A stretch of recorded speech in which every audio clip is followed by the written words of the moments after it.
Okay so अब हम बात करेंगे ह्यूमन इकोनॉमिक्स की इस वीडियो में। So first of all what is unemployment. So national statistical जो ऑफिस है उसने ये डिफाइन करा है अनएम्प्लॉयमेंट को कि लैक ऑफ वर्क है when there is a willingness of work. काम करने की तो इच्छा है लोगों में लेकिन लोगों को काम नहीं मिल रहा है। अब हम मेजर कैसे करते हैं एम्प्लॉयमेंट अनएम्प्लॉयमेंट को। अनएम्प्लॉयमेंट रेट जो है वो ज़्यादा फ्रीक्वेंट मेजर है जिसको हम यूज़ करते हैं मतलब मेजर करने के लिए अनएम्प्लॉयमेंट को। अब ये कैसे निकलता है, नंबर ऑफ पीपल जो अनएम्प्लॉयमेंट है उनको हम डिवाइड कर देते हैं बाय द वर्किंग पॉपुलेशन। ठीक है, वर्किंग पॉपुलेशन का मतलब नहीं है जो करंटली वर्क कर रहे हैं, उसका मतलब है कि कितने लोग काम करने योग्य हैं। ठीक है, तो ये हमारे 15 से लेकर जैसे कि 50 एज तक आते हैं। ठीक है, तो ये हमारी जितनी भी कैटेगरी है हमारे एक तरीके से लेबर फोर्स का पार्ट होता है, राइट। इस तरीके से निकालते हैं। Now types of unemployment other type है। सबसे पहले हम बात करते हैं डिस्गाइज अनएम्प्लॉयमेंट की। तो यहाँ पर जो मोर पीपल हैं वो एम्प्लॉयड होते हैं दैन एक्चुअली नीडेड जो भी लोग हमारे होते हैं, तो उनसे ज़्यादा वो क्या है एम्प्लॉयड होते हैं। मार्जिनल प्रोडक्टिविटी ऑफ लेबर यहाँ पे जीरो होती है, मोस्टली फाउंड होती है हमारी एग्रीकल्चरल सेक्टर्स में, राइट। एक minute, okay. Now structural unemployment क्या होता है। तो स्ट्रक्चरल अनएम्प्लॉयमेंट क्या अनएम्प्लॉयमेंट है, ऐसा अनएम्प्लॉयमेंट जो क्यों आ रहा है, because there is a mismatch है किसके, वर्कर की जो स्किल है, वर्कर को जो आता है, जो अवेलेबिलिटी है जॉब की मार्केट में। लाइक जो वर्कर है उसको आता है दैट इज उसको कुछ मैन्युफैक्चर करना आता है, लाइक उसको टीवी मैन्युफैक्चर करना आता है, लेकिन जो डिमांड है या फिर जो जॉब की अवेलेबिलिटी है वो क्या है, वो फ्रिज जो है वो मैन्युफैक्चर करने की है। तो इसलिए क्या है स्ट्रक्चरल अनएम्प्लॉयमेंट है। Then there is a seasonal unemployment, नाम से पता करेंगे कि सीजनल मतलब सीजन, जो सीजन के कारण आ रही है। So people do not have work during a certain season की वजह से नहीं है। एंड एग्जाम्पल इसका है कंस्ट्रक्शन वर्कर्स। ठीक है, सो या फिर हम कहते हैं एग्रीकल्चरल वर्कर भी बहुत सारे, जैसे कि जिनको जैसे कि जो लोग वीट उगाते हैं जो फार्मर्स, तो वो सिर्फ उस दौरान ही इंगेज रहते हैं, आप कहें एम्प्लॉयड रहते हैं जब वीट उगाने का जो है सीजन होता है। That is a technological unemployment. तो ये अनएम्प्लॉयमेंट होती है वही टेक्नोलॉजिकल नाम से है, due to advancement in technology. हो क्या है कि जैसे टेक्नोलॉजी ज़्यादा एडवांस हो जाती है तो उससे क्या हो जाता है, कभी का रिजल्ट हो जाता है लॉस इन जॉब। ठीक है, जॉब लॉस हो जाती है। ठीक है, तो जैसे कि हमने एक ऑटोमेशन जो है उसकी वजह से क्या होता है डिक्रीज हो गई हैं जॉब्स, जैसे कि आईटी सेक्टर में। तो ये उसका कुछ एग्जांपल है, right. Then we have the cyclic मतलब जो साइकिल्स चलते हैं हमारी दैट इज इकोनॉमी में। जैसे कि पीपल लूज करते हैं जॉब ड्यूरिंग द रिसेशन, जब स्लो डाउन हो रहा है ज़्यादा लोगों को जॉब मिलेगी बूम के टाइम पे। Then we have the frictional unemployment. Frictional का मतलब है जब जो एक पर्सन जो है वो अनएम्प्लॉयड रह रहा है एक शॉर्ट स्पैन ऑफ टाइम के लिए, छोटे वक्त के लिए। जैसे कि वो सर्च करा है किसी न्यू जॉब को, अगर उसने जैसे कि पुरानी जॉब को क्विट करके न्यू जॉब को तलाश रहा है तो उसके बीच का जो टाइम पीरियड है उसके लिए वो अनएम्प्लॉयड है, उसको हम वॉलेंटरी अनएम्प्लॉयमेंट की कैटेगरी में ही रखते हैं ना। वॉलेंटरी अनएम्प्लॉयमेंट मतलब जो अपनी मर्जी से है, ओन चॉइस, उसकी खुद की मर्जी, वो काम करने योग्य नहीं काम करना चाहता। ठीक है, इनवॉलेंट्री का मतलब है person is willing to work, काम करना चाहता है विलिंग वर्ड स्टेट पे but unable to find the work है। ना मेजरमेंट कैसे करते हैं अनएम्प्लॉयमेंट का, तो कौन मेजर करता है, सबसे पहले नेशनल स्टैटिस्टिकल ऑफिस करता है under the minister of statistics and program implementation के तहत। ठीक है, नाउ मेजरमेंट कैसे करते हैं, अलग अलग तरीके हैं। तो पहला है daily status approach, then we have the weekly, week का लेके करेंगे। तीसरा है यूजुअल स्टेटस अप्रोच जिसमें हम पूरा ईयर का ही लेके चलते हैं। तो अगर हम बात करें डेली स्टेटस अप्रोच का, तो इसमें अनएम्प्लॉयमेंट स्टेटस को हम डिटरमाइन करते हैं हर एक दिन के लिए। जैसे कि हम और इसमें हम कैटेगरी क्या रखते हैं, जैसे कि किसी ने 4 घंटे से ज़्यादा काम करा तो फुल डे के लिए एम्प्लॉयड है, 4 घंटे से कम के लिए किया, 1 से 4 के लिए किया तो हाफ डे है, एंड अगर एक ही करा, एक से भी कम किया है फिर अनएम्प्लॉयड है, तो हम उसको कहते हैं अनएम्प्लॉयड, क्यों एम्प्लॉयड ही नहीं है उस दिन के लिए। और हम बात करें वीकली स्टेटस अप्रोच का, तो उसमें हम एक्टिविटी स्टेटस देखते हैं पर्सन का वीक में proceeding the date of the survey, date of the survey से पहले वाला जो वीक गया है उसमें उसने कितना काम करा है, कितना वो इंगेज रहा है। तो अगर वो इंगेज रहा है at least 1 hour for at least 1 day भी, तो उसको हम लास्ट 7 डेज में तो उसको मानते हैं कि वो क्या है एम्प्लॉयड है, ऐसा हम मानते हैं। ठीक है ना, यूजुअल स्टेटस अप्रोच क्या है, इसमें वो कैप्चर करता है लॉन्ग टर्म अनएम्प्लॉयमेंट प्रिविलेंट को। ठीक है, लॉन्ग टर्म मतलब ये पूरे 365 डेज एक ईयर का लेके चलता है, तो रिकॉर्ड करता है ओनली दोज पर्सन जो कि अनएम्प्लॉयड रहे हैं एंड कोई गेनफुल वर्क नहीं करा मेजर टाइम ऑफ दी, मतलब इसमें हम देखेंगे मेजोरिटी। ठीक है, दोनों मेजोरिटी मतलब 365 का अगर मैं हाफ लेके चलते हैं तो दैट इज़ अपना 184, सॉरी 182, सो 182 से ज़्यादा मतलब मेजोरिटी मतलब 180 लाइक जो 190 डेज मेजोरिटी 190 या फिर 200 के बीच में जो ऐसे दिन रहे हैं जहाँ पे वो मोस्टली कोई गेनफुल काम उन्होंने नहीं करा, तो हम उनको क्या मानते हैं, अनएम्प्लॉयड मानते हैं। नाउ सोर्सेज क्या है स्टेटस ऑन अनएम्प्लॉयमेंट की, तो कैसे कैसे में पता चलता है, तो पहला है सेंसस, सेंसस से पता चलता है। सो सेंसस जो है कौन कंडक्ट कराता है, registrar general and sensor commission. कौन कराता है, registrar general and census commissioner कराता है, इंडिया का under the ministry of home affairs से आता है, ठीक है। और इसमें ह्यूज डिले आपको पता है कि हो ही रहा है, आज के टाइम पे भी हो रहा है। सो इसकी वजह से ये एक सोर्स है। उसके बाद मतलब इसमें एक जो नेगेटिव पॉइंट है वो बताया ना, एक है लेबर पीरियोडिक फोर्स सर्वे। मैं पहले बता चुकी हूँ, लेबर फोर्स का मतलब ये नहीं होता है कि कितने लोग काम करें, इसका मतलब होता है कितने लोग कैपेबल ऑफ वर्क है, कैपेबल ऑफ वर्क, उसको हम कहते हैं द लेबर फोर्स सर्वे, ठीक है। सो अब होता क्या है, अब इसका ऑब्जेक्टिव क्या है मेन, तो हम क्यों निकालेंगे, पीरियोडिक जो है लेबर फोर्स सर्वे, नाम से पता चल रहा है कि हम लेबर फोर्स कितने लोग कैपेबल है उसका कुछ सर्वे करेंगे, और पीरियोडिक मतलब पीरियड्स में करेंगे, लाइक इकट्ठा नहीं करेंगे, अलग अलग पीरियड्स में करेंगे। इसका ऑब्जेक्टिव क्या है, सबसे पहले एस्टिमेट करके बताता है हमें कि क्या की एम्प्लॉयमेंट एंड अनएम्प्लॉयमेंट इंडिकेटर्स है, मतलब अगर एम्प्लॉयमेंट है तो क्यों है, या नहीं है तो क्यों नहीं है, इस तरीके से बताते हैं। और इस शॉर्ट टाइम के लिए होता है, मेनली 3 मंथ्स के लिए, ये अर्बन एरियाज के लिए होता है, जो ये चीज़ होती है अर्बन एरियाज के लिए होती है। और अगर रूरल एंड अर्बन दोनों एरियाज के लिए क्या होता है, वो मेजर करता है सिर्फ लेबर फोर्स एस्टिमेट को, ठीक है। तो लेबर फोर्स एस्टिमेट को वो क्या है करता है, ठीक है। तो हमें पता है ये लेबर फोर्स क्या होता है। एस्टिमेट्स जो होते हैं कि एम्प्लॉयमेंट एंड अनएम्प्लॉयमेंट इंडिकेटर्स के, वो हमें क्या क्या बताते हैं, तो यहाँ से हमें क्या क्या पता चलता है, यहाँ से हमें पता चलता है लेबर फोर्स पार्टिसिपेशन रेट। इसका मतलब क्या है, percentage of person in labour force, ऐसे लोग जो लेबर फोर्स का पार्ट है। लेबर फोर्स क्या है, जो भी वर्किंग पॉपुलेशन है, वर्किंग पॉपुलेशन मतलब रियलिटी में नहीं, जो जितने भी लोग कैपेबल ऑफ वर्किंग है उनमें से कितने लोग काम कर रहे हैं, एक्चुअल में पार्टिसिपेशन उनका कितना है इन द पॉपुलेशन, ठीक है। Then there is a worker population ratio, उसका मतलब होता है परसेंटेज ऑफ एम्प्लॉयड पर्सन कितने हैं हमारी पॉपुलेशन में, तो पॉपुलेशन के अकॉर्डिंग लगाते हैं। तो ये तो हमारा हो जाता है कि कितने लोग labour force divided by that is person, जितने भी हमारी वर्किंग है या फिर कहते हो एम्प्लॉयड है ये निकालता है। एंड वर्किंग पॉपुलेशन रेशियो में हम यहाँ पे लेबर फोर्स ना लेके, कितने लोग कैपेबल ना लेके, पूरी पॉपुलेशन लेते हैं, कितने लोग एम्प्लॉयड है इसका रेशियो निकालते हैं, ठीक है, ध्यान रखना है। अनएम्प्लॉयमेंट रेट क्या है, अनएम्प्लॉयमेंट रेट हमने जैसे देखा, परसेंटेज ऑफ पर्सन जो कि अनएम्प्लॉयड है among the person in the labour force. Labour force में अनएम्प्लॉयड कितने हैं, तो ऊपर अनएम्प्लॉयड आएगा डिवाइडेड बाय लेबर फोर्स आएगा नीचे ना। वीकली करंट स्टेटस, जैसे कि हमने देखा था कि हम क्या करते हैं, वीकली जो है बेसिस पे इस चीज़ों को निकालते हैं। नाउ टर्म्स क्या रिलेटेड है टू द अनएम्प्लॉयमेंट, तो सबसे पहला है कैजुअल वर्कर। कैजुअल वर्कर क्या होता है, टेम्पररी एम्प्लॉयमेंट कॉन्ट्रैक्ट में जो हो रहता है, और जिसके लिमिटेड इंटाइटलमेंट्स एंड बेनिफिट्स उसको ज़्यादा नहीं मिलते हैं, और एब्सेंस होता है कॉन्टिन्यू। जरूरी नहीं है कि उसका रिलेशनशिप जो है एम्प्लॉयर के साथ हमेशा कॉन्टिन्यू ही रहेगा, वो शॉर्ट पीरियड ऑफ टाइम के लिए रहता है, जैसे हमने बोला टेम्पररी एम्प्लॉयमेंट कॉन्ट्रैक्ट है। एक होता है सेल्फ एम्प्लॉयड, जो खुद ही ओन एंड ऑपरेट करते हैं किसी इंटरप्राइज को, किसी दुकान को चला रहे हो, क्या है, सेल्फ एम्प्लॉयड है। Then we are the regular salaried employees, तो ये क्या है, वर्कर हैं जो कि इंगेज है बाय समवन और an enterprise and paid his और हर वेजेस रेगुलर बेसिस पे वो देते हैं, ठीक है। तो रेगुलर है, नाम से पता चला रेगुलर है, रेगुलरली उनको सैलरीड, नाम से उनको रेगुलर सैलरी मिल रही है, वेजेस मिल रहे हैं, जैसे कि किसी मैन्युफैक्चरिंग कंपनी में काम कर रहे हैं और वो हर महीने आपको क्या दे रही है, तनख्वाह दे रही है। इनफॉर्मल सेक्टर क्या होता है, इनफॉर्मल सेक्टर जनरली वो होता है जो आपको कोई सोशल सिक्योरिटी नहीं देता है। जितने भी प्राइवेट इंटरप्राइजेज हैं जो कि जिनके अंदर लेस देन 10 एम्प्लॉयज़ हैं, वो हमारे किसके अंदर आते हैं, सेल्फ इनफॉर्मल सेक्टर के अंदर आते हैं। जो सेल्फ एम्प्लॉयड भी होते हैं, जो सेल्फ एम्प्लॉयड जैसे कि कोई लेबर है, नॉट लेबर, कोई दुकान वाला है, या फिर कोई एग्रीकल्चर वर्कर है, वो भी हमारे फार्मर है, एग्रीकल्चर लेबर है, या फिर जिनका कोई स्मॉल इंटरप्राइज है, मतलब जो भी सेल्फ एम्प्लॉयड है कुल मिला के, वो सब भी हमारे इनफॉर्मल सेक्टर के अंदर ही आते हैं, बिकॉज उनका भी कोई सोशल सिक्योरिटी बेनिफिट तो नहीं है। एक होता है फॉर्मल, या फिर कहीं तो ऑर्गेनाइज सेक्टर। यहाँ पे जितने भी पब्लिक सेक्टर एस्टेब्लिशमेंट होती है, जो गवर्नमेंट का होता है, तो गवर्नमेंट तो सबको ही प्रोटेक्शन देती है, एक ग्रेड डी की जॉब से भी ग्रेड ए की जॉब तक। एंड जो प्राइवेट सेक्टर एस्टेब्लिशमेंट है जहाँ पे 10+ जो है वर्कर्स हैं, और वो क्या कर रहे हैं, एक इंजॉय कर रहे हैं सोशल सिक्योरिटी बेनिफिट्स को, तो उसको हम कह देते हैं फॉर्मल सेक्टर ना। इनफॉर्मलाइजेशन ऑफ वर्कफोर्स क्या है, इसका मतलब होता है जो वर्कफोर्स है इनफॉर्मल सेक्टर में वो बढ़ रही है, ठीक है। अब ये एक नेगेटिव चीज़ है, ठीक है, ये ध्यान रखना। एम्प्लॉयमेंट इलास्टिसिटी का मतलब होता है किसी भी एक चीज़ का पे क्या इम्पैक्ट पड़ रहा होगा किसी दूसरे में चेंज से, ठीक है। तो चेंजेस इन एम्प्लॉयमेंट जो कि क्या हो रहा है by changes in GDP, employment and GDP के बारे में यहाँ पे बात करें ना। व्हाट हुआ गिग वर्कर्स। सो गिग वर्कर्स क्या होते हैं, जो इंडिपेंडेंट कॉन्ट्रैक्टर्स होते हैं, अपना खुद से उनका कॉन्ट्रैक्ट होता है। ऑनलाइन प्लेटफॉर्म वर्कर्स होते हैं, कोई कॉन्ट्रैक्ट फॉर्म वर्कर्स होते हैं, ऑन कॉल वर्कर्स होते हैं, टेम्प्रेरी वर्कर्स होते हैं, जो कि एंटर करते हैं फॉर्मल एग्रीमेंट पे ऑन डिमांड कंपनीज के।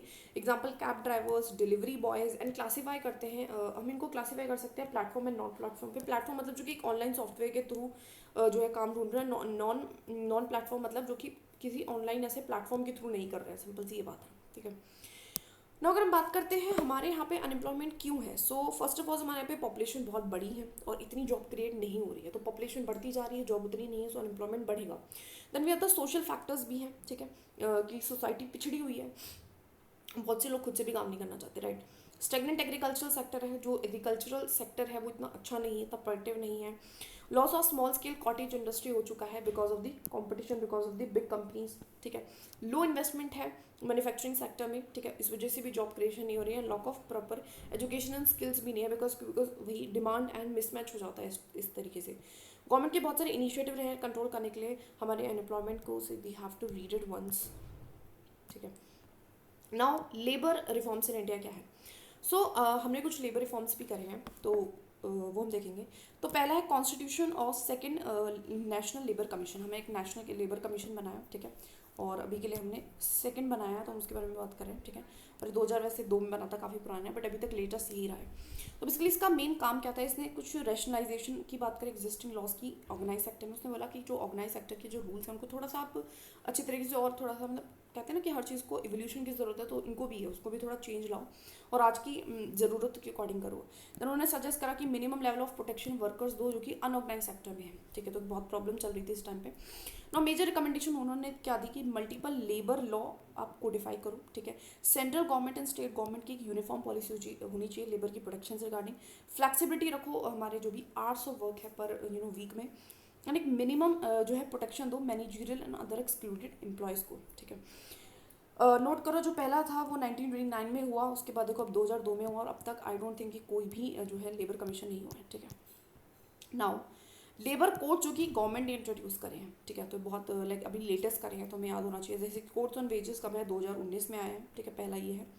दूसरा अगर मैं बात करूँ तो कोड्स ऑन सोशल सिक्योरिटी 2020 में आया है, ऐसा लग रहा है हर साल और एक आ रहा है। Code of on occupational safety health and working condition 2020 में आए हैं, एंड हमारा that is code on industrial relations 2020 में आया है, ठीक है। तो बेसिकली 4 कोड हैं। तो सबसे पहले बात करते हैं कोड ऑन वेजेस, नाम से पता चल रहा है कुछ ना कुछ वेजेस से रिगार्डिंग। तो मेन इसका ऑब्जेक्टिव क्या है, रेगुलेट करना है वेज एंड बोनस पेमेंट्स को हर एक एम्प्लॉयमेंट में, ठीक है। तो कोई भी एम्प्लॉयमेंट हो कि टाइम पे वेजेस मिल रहे हैं, टाइम पे बोनस मिल रहा है कि नहीं मिल रहा है, ये देखना। वेजेस में क्या क्या आता है, सैलरी आती है, अलाउंस आता है, कोई अदर कंपोनेंट जो कि एक्सप्रेस किया जा सकता है मॉनेटरी टर्म्स में, तो जो भी मॉनेटरी टर्म्स में किया जा सकता है सब आता है। नो एक कंसेप्ट दिया है यहाँ पे हमारी इस लॉ के through, that is floor wage. Floor wage, floor wage का मतलब होता है, फ्लोर क्या होता है, एकदम एक लाइन है, लाइक इट्स मतलब सरफेस है, एक बेस है। तो इस बेस जो है, इस बेस वाले वेज को हम फ्लोर वेज बोलते हैं। जो सेंट्रल गवर्नमेंट है वो फिक्स करते हैं फ्लोर वेज को, जैसे कि उसने बोला कि 300 फ्लोर वेज है। इसका मतलब होता है कि जो मिनिमम वेजेस है, कम से कम जो वेजेस देने हैं किसी एम्प्लॉय को, तो वो उसके ऊपर ही देने हैं, उस बेस से ऊपर, उस ज़मीन से ऊपर ही देने हैं, उससे नीचे आप नहीं दे सकते हो। तो एक तरीके से सील लगा दी है, ठीक है। देन और ये भी बोला है कि जैसे कि ओवर टाइम की प्रॉब्लम रहा करती थी, तो ये भी बोल रहा है कि गवर्नमेंट क्या है इसको फिक्स कर सकती है नंबर ऑफ आवर्स को भी, ठीक है। तो अभी तक बेसिकली इससे मेन कंसेप्ट क्या है, फ्लोर वेज का कंसेप्ट है जो कि एम्प्लॉयमेंट है, और ये बेसिकली वेजेस पे ही बात कर रहा है, तो हम समझ ही गए हैं, ठीक है।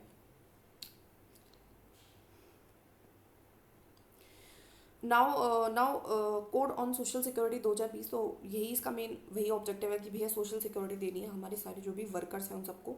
तो सोशल सिक्योरिटी फंड भी सेटअप कराया गया है, इसके चलते सेंट्रल गवर्नमेंट एक फंड सेटअप करेगी अनऑर्गेनाइज वर्कर्स के लिए। ऐसा क्यों अनऑर्गेनाइज वर्कर्स के लिए ही क्यों, गिग वर्कर्स के लिए ही क्यों, मतलब प्लेटफॉर्म वर्कर तो खैर अनऑर्गेनाइज की कैटेगरी में ही आ जाते हैं।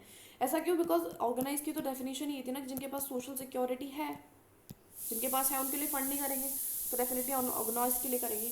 और इसलिए तरीके से national social security board establish कराया, जैसे कि हम वेलफेयर कर साइंस है वर्कर्स का, ठीक है। तो ये हमने किया है, ठीक है। 2 चीज़ें करी हैं, एक तो सोशल सिक्योरिटी फंड सेटअप करेगी और एक national social security board setup करेगा, बोर्ड एंड फंड किसके लिए, अनऑर्गेनाइज जो भी वर्कर्स हैं उन सबके लिए। यहाँ पे जो आते थे कोड इन ऑन वेजेस वो सब पे है, ऑल वर्कर्स को बेसिकली कवरेज दे रहे थे, यहाँ पे वो ऑल वर्कर्स को कवरेज नहीं दे रहे। उसके बाद बात करते हैं code on occupational safety and working conditions. तो इसका मतलब है कि जो भी हमारे जो लेबर वर्क कर रहे हैं वो एक अच्छी सेफ इन्वायरमेंट में कर रहे हैं वर्क कि नहीं, तो उसके रिगार्डिंग एक कोड है। तो ऑब्जेक्टिव यही था कि उनको एक बेटर एंड सेफ इन्वायरमेंट देना, ठीक है, एंड हेल्दी एंड सेफ्टी, उनकी हेल्थ पे, उनकी सेफ्टी पे थोड़ा सा मतलब इम्पोर्टेंस देना।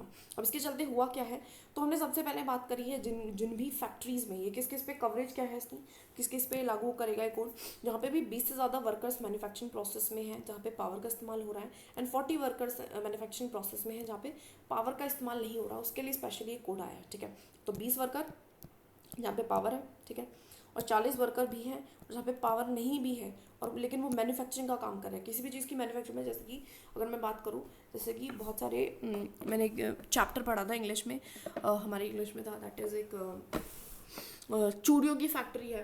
ठीक है, अब चूड़ियों की फैक्ट्री में होता है क्या है कि बहुत ज़रूरी नहीं है कि आपका इलेक्ट्रिसिटी यूज़ हो ही हो, लेकिन फिर भी क्या होता है कि वहाँ पे जान को बहुत ज़्यादा खतरा रहता है। ठीक है, तो इसकी वजह से इस खतरे को अवॉइड करने के लिए हमें चाहिए कि ऐसा ना हो कि सिर्फ पावर के चलते ही नहीं होता है। जैसे कि बहुत सारे क्या होता है कि वो जब लाख को घिसते हैं तो वो कांच सी चीज़ें होती हैं, वो आँख में लग सकती हैं, आँख खराब हो जाती हैं, तो इसलिए वहाँ पे भी देनी ज़रूरी थी। इमरजेंसी स्टैंडर्ड सेटअप करने की बात करी, ठीक है, as well as daily working hour, क्योंकि जहाँ पे खतरा होता है वहाँ पे आप वर्किंग आवर को लिमिट में रखो, तो इट्स वेरी इंपॉर्टेंट, इसलिए यहाँ पे 8 घंटे का वर्क भी बोला है। उसके बाद ये भी बोला है कि अगर कोई भी ऐसी अगर कोई भी ऐसा वर्क है तो वहाँ पे आप कोई भी एम्प्लॉयर जिसके पास उसको हायर मत करो ऐसे वर्कर को जिसके पास डिफेक्टिव विजन है, या फिर को डेफनेस है, या फिर कोई उसकी टेंडेंसी है ऑफ गिजीनेस, मतलब कुछ ऐसा उसको डिसेबिलिटी है, सो दैट वो मतलब रिस्क है, एक्सीडेंट हो सकता है, उसकी जान मान को खतरा है। ठीक है, अब ना कोड ऑन इंडस्ट्रियल रिलेशंस 2020, तो इंडस्ट्रियल रिलेशंस किसके साथ नाम से पहचानने की कोशिश करेंगे। तो इंडस्ट्री में बेसिकली दो लोग होते हैं, दो टाइप ऑफ पीपल होते हैं, we can say management and the worker. ठीक है, मैनेजमेंट होता है, फिर वर्कर होते हैं। वर्कर मतलब जो भी कर्मचारी हैं जो काम कर रहे हैं, मैनेजमेंट जो उनको मैनेज करते हैं। ठीक है, अब इसलिए इनके बीच में हमेशा क्या होता है, झगड़ा रहता है। ठीक है, ये हमेशा हर कंपनी में रहता है, तो इन्हीं के रिलेशनशिप को मैनेज करने के लिए कोड आया है। ठीक है, तो ये बात करता है जितने भी पॉसिबल स्टेप्स हैं उसको low industrial units and workers so that disputes जो है उसको प्रिवेंट कर सके। इसी डिस्प्यूट्स की वजह से क्या है, नुकसान होता है, या फिर तो फैक्ट्रीज की जीडीपी पे नुकसान होता है, कंट्री की जीडीपी पे होता है, फिर वर्कर पे बहुत ज़्यादा उनकी सोशल सिक्योरिटी वगैरह इन चीज़ों पे नुकसान होता है। सो बात कर रही है कि prior permission of the government for closure, lay off and retrenchment. वो बात करता है कि अगर आपके पास एटलीस्ट 300 वर्कर्स काम कर रहे हैं तो आपको प्रायर परमिशन लेनी पड़ेगी गवर्नमेंट की, अगर आपको उस फैक्ट्री को क्लोज करना है, ले ऑफ करना है, रिट्रेंचमेंट करना है उसकी। ठीक है, एज वेल एज ये तो हमने मैनेजमेंट के लिए रखा है। उसके बाद वर्कर्स के लिए, वर्कर्स को हमने बोला कि अगर आपको स्ट्राइक करनी तो 14 दिन का प्रायर नोटिस दो, तभी आप करो, क्योंकि उससे बहुत ज़्यादा नुकसान होता है। ठीक है, जो हमारी जीडीपी है, जो एक ठीक है मैनेजमेंट को बहुत नुकसान होता है। तो इस तरीके से एज वेल एज यहाँ पे industrial tribunals and national industrial tribunals को भी सेटअप करने की बात करी, जो कि डिसाइड करेगा इन सारी इंडस्ट्रियल डिस्प्यूट्स को। ठीक है, तो हमारे 4 कोड थे। नाउ थोड़ा सा बात कर लेते हैं what is fix term employment, what is permanent employment, what is contract labour. से नाम से पता चला है फिक्स टर्म का मतलब है किसी फिक्स्ड टर्म के लिए, से 2 साल, 10 साल, 5 साल, इस तरीके से है। परमानेंट का मतलब है जब तक आप रिटायर होगे, जब तक आप एम्प्लॉयर होगे। कॉन्ट्रैक्ट का मतलब है एक स्पेसिफिक कॉन्ट्रैक्ट के लिए। ठीक है, तो यहाँ पे रिटर्न एक कॉन्ट्रैक्ट होता है, यहाँ पे भी रिटर्न कॉन्ट्रैक्ट होता है। यहाँ पे सिर्फ एक कॉन्ट्रैक्टर के थ्रू एंगेज रहते हैं। यहाँ की जो टर्म है वो फिक्स होती है, यहाँ की जो टर्म है वो परमानेंट बेसिस है। यहाँ पे फिक्स कुछ नहीं, परमानेंट बेसिस है। फिक्स मतलब ये 2 साल वगैरह इस तरीके से है। यहाँ पे बेस्ड है टर्म्स नेगोशिएटेड, जो भी आप टर्म्स बोल रखा है उस पर नेगोशिएटेड है। नेचर ऑफ वर्क यहाँ पे कोई स्पेसिफाइड नहीं होता, वैसे I don't think this is important, तो वी कैन लीव इट। ना पॉवर्टी की डेफिनेशन हम देखें तो पॉवर्टी का मतलब क्या है, लैक करना, फाइनेंशियल रिसोर्सेज, पैसों की कमी होना, एंड उन एसेंशियल्स की कमी होना जो कि मिनिमम स्टैंडर्ड ऑफ लिविंग, जीने के लिए बहुत ज़्यादा ज़रूरी है। ठीक है, वर्ल्ड बैंक ने भी डिफाइन करा है पॉवर्टी को, बहुत सारे डायमेंशन से करती है, तभी हमारे पास मल्टी पॉवर्टी इंडेक्स टाइप एक कॉन्सेप्ट निकल के आया। ठीक है, तो इसमें हम वो लो इनकम को भी लेती है, और ये भी लेती है कि inability to acquire the basic goods. इसका मतलब है कि एक जो पर्सन है उसकी क्षमता नहीं है कि वो एटलीस्ट उन बेसिक गुड्स को एक्वायर कर सके, ले सके, यूज़ कर सके। ठीक है, तो वो भी एक पॉवर्टी की ही निशानी है। ठीक है ना, लो लेवल ऑफ हेल्थ, उसमें हेल्थ एंड एजुकेशन को भी लिया है, poor access to clean water को एंड सैनिटेशन को भी लिया है, उसे इनएडिक्वेट फिजिकल सिक्योरिटी, आपके पास सिक्योरिटी नहीं है, जैसे कि बहुत ज़्यादा क्राइम्स जिस सोसाइटी में बढ़ जाते हैं तो वहाँ पे ऑटोमेटिकली गरीबी बढ़ेगी। क्यों? क्योंकि some people have the power and they will, आप वो आएंगे, आप अपना अच्छा खासा कमा रहे हो, लेकिन वहाँ के कोई सोशल सिक्योरिटी नहीं है, वो आपके घर में आके चोरी करके ले जाएंगे, डकैती बहुत हो रही है, सो उसका भी कोई फायदा नहीं। तो फिजिकल सिक्योरिटी भी ज़रूरी है। लैक ऑफ वॉइस है। ठीक है, आपके पास वॉइस नहीं है, आप अपनी आवाज़ नहीं रख सकते हो, आप हमेशा दबे हुए सोसाइटी में। जब आप दबे हुए हो तो आप एक तरीके से उसमें भी आप गरीब हो। इनसफिशिएंट कैपेसिटी एंड अपॉर्चुनिटी है, ये सब कुछ। ना बहुत सारे टाइप्स की पॉवर्टी होती है। सबसे पहले एब्सोल्यूट पॉवर्टी। एब्सोल्यूट मतलब बिल्कुल ही पुअर है, household income is below एक necessary level of maintain basic living standard, वो मेंटेन ही नहीं कर पा रहा है, ठीक है। Then with the relative poverty. Relative poverty का मतलब होता है ऐसे लिविंग स्टैंडर्ड जो कि कंपेयर अगर हम करें इकोनॉमिक स्टैंडर्ड ऑफ पॉपुलेशन से, लिविंग इन सराउंडिंग जो कि आसपास रह रही है। मतलब देखो एक एक ही एरिया है, ठीक है। एब्सोल्यूट पॉवर्टी में है कि हमने ऐसे मान लिया कि उस पर्सन ही की जो इनकम है वो 10K से कम है, तो फैमिली नहीं चल पा रही, इसलिए वो एब्सोल्यूट वो पॉवर्टी में है, ठीक है। एक होता है कि एक यहाँ पे झुग्गी वाला में से कोई, उसकी सैलरी तो 20K है, लेकिन यहाँ पे बड़ी बड़ी कोठियाँ लगी हुई हैं और वो 20-20 लाख रुपए कमा रही हैं, तो उसके कंपेरेटिवली वो क्या है, गरीब है। तो उसको हम कहते हैं रिलेटिवली, कि किसी के रिलेटिवली किसी और के कंपैरिजन में आप गरीब हो, right. Then with the multi dimensional poverty, जैसे कि मैंने बताया उसमें हम बहुत सारे डायमेंशंस को देखते हैं। सिर्फ ये नहीं देखते कि आपके पास इनकम नहीं है, हम ये भी देखते हैं कि आपके पास एजुकेशन नहीं है, हेल्थ कैसी है आपकी, ये सारे मतलब इंपॉर्टेंट एसेंशियल एस्पेक्ट्स को हम देखते हैं। और मेन 3 की टारगेट्स होते हैं, लिविंग स्टैंडर्ड आपका कैसा है, एजुकेशन कैसी है, हेल्थ केयर कैसा है ना। सिचुएशनल पॉवर्टी मतलब नाम से सिचुएशन से आप पुअर हो, मतलब एक ऐसे इंडिविजुअल है जो कि फॉल कर जाता है below poverty line because of the sudden event. जैसे कि अगर हम बात करें, जैसे कि एक अच्छा खासा सब चल रहा था, लेकिन क्या हुआ, एक ही बंदा था कमाने वाला और उसकी डेथ हो गई, ठीक है। उसकी क्या हो गई, डेथ हो गई फैमिली हेड की। अब उसकी वजह से क्या हुआ कि वो बीपीएल में चले गए, बीपीएल से अबव थे वो, ठीक है। जैसे वो कमा रहे थे 50,000 30,000 मान लेते हैं, ठीक है, थोड़ी बहुत सेविंग्स होती है, लेकिन एकदम से जो एक बड़ा इंडिविजुअल है उसकी डेथ हो गई, छोटे छोटे बच्चे को कमाने वाला नहीं है, ठीक है, एक वाइफ है उसकी। तो अब उसमें क्या होगा कि वो 1 साल 2 साल उस सेविंग्स को यूज़ करके आगे क्या हो जाएंगे, गरीब। एक पॉवर्टी की सिचुएशन उनकी ऐसी हो गई है कि वो गरीब हो जाएंगे ना। जनरेशनल पॉवर्टी जनरेशन से चली आ रही है। जनरेशनल पॉवर्टी मतलब जो स्टेइंग हमेशा से ही इम्पॉवरिश रहे हैं, जनरेशन से ऐसे ही रहे हैं। रूरल पॉवर्टी मतलब पॉवर्टी जो कि रूरल एरियाज में है। अर्बन पॉवर्टी मतलब जो कि विजिबल है मेगा सिटीज़ में, मतलब बड़ी बड़ी जो है सिटीज़ में भी पुअर होते हैं, ठीक है। तो उसके लिए ना पॉवर्टी एस्टिमेशन अप्रोचेज, हम किस तरीके से अपनी पॉवर्टी को एस्टिमेट कर सकते हैं। तो सबसे पहला है वेल बींग अप्रोच, जिसमें वेल बींग हम लेते हैं कि कितना आप अच्छे से जी रहे हो अपनी लाइफ को। सबसे पहले हम मटीरियल देखेंगे कि हर जीने के लिए लाइफ को क्या चाहिए, मटीरियल चाहिए आपको सोशल लविंग, आपको एक अच्छी सोसाइटी में रहना है, ठीक है। Then we being spiritual and emotional, आपको अपने मेंटली भी आपको अपने आप में खुश रहना है, सुख रहना है, हेल्दी रहना है, राइट। तो ये सारी चीज़ें 3 डायमेंशन, तो इसको हम कहते हैं वेलबींग अप्रोच। उसके बाद है कैपेबिलिटीज अप्रोच, ये कि हमारे एक अमृत्या सिंह, जिसका बहुत बार नाम सुना होगा, इकोनॉमिस्ट है, इन्होंने दी है, तो इसलिए इंपॉर्टेंट हो जाती है। सो ये इकोनॉमिक कैपेबिलिटी क्या मतलब, ये हर एक डायमेंशन से देखा है एज अ इकोनॉमी आपकी कितनी कैपेबिलिटी है, ठीक है। ह्यूमन एज अ कितनी कैपेबिलिटी है, पॉलिटिकल कितनी है, सोशल कल्चरल कितनी है, और सिक्योरिटी कैपेबिलिटी कितनी है, सारे डायमेंशन पे देखते हैं।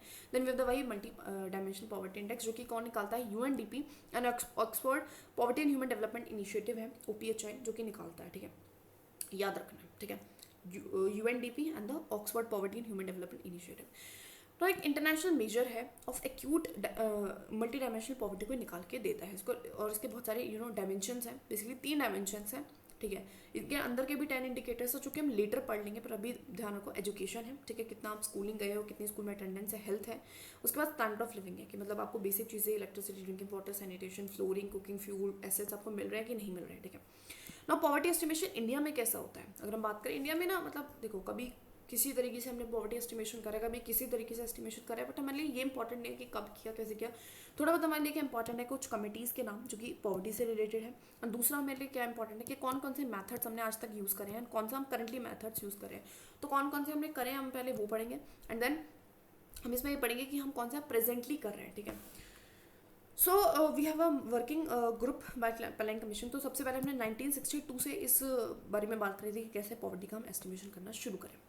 उसके बाद अगर हम बात करें तो हमने एक VM दनिनकर एंड एन राथ, तो ये 2 लोग थे, इन्होंने मिलकर बेसिकली आर्ग्यू करा कि पॉवर्टी लाइन को हमने डिराइव करने एक्सपेंडिचर से, मतलब कितना ज़रूरी नहीं है कि कितने पैसे आपके पास है, लेकिन आप कितना खर्चा कर पा रहे हो वो भी बहुत डिपेंड करता है, और जितना खर्चा कर पा रहे हो उतनी अपनी बेसिक नीड्स को पूरा कर पा रहे हो, ऐसे इमेजिन किया गया, ठीक है।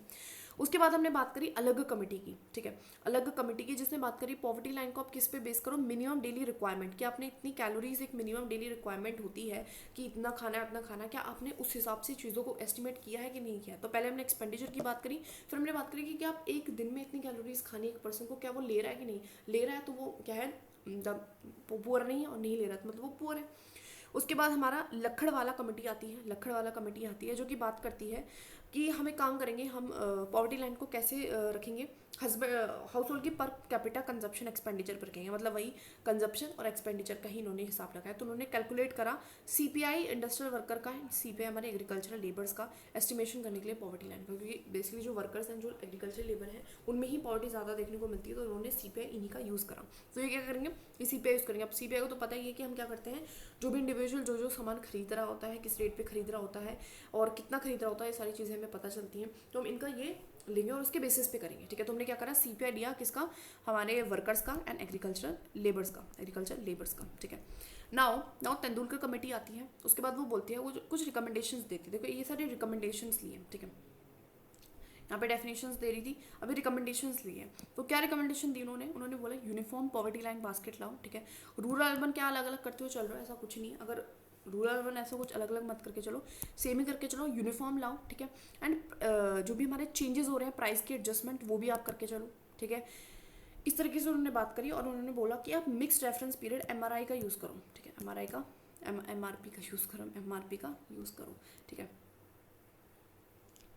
ठीक है। तो यूनिवर्सल रेफरेंस पीरियड मतलब लेके चलो, इस तरीके से मत करो, और आप मिक्स्ड रेफरेंस पीरियड लेके चलो, बहुत सारी अलग अलग चीज़ों का आप लेके चलो, ठीक है। आप एक ही चीज़ का लेके चल रहे हो, जैसे कि अभी मैं इसमें सिर्फ क्या कर रहा है, एक्सपेंडिचर कितना खर्चा हुआ है बस।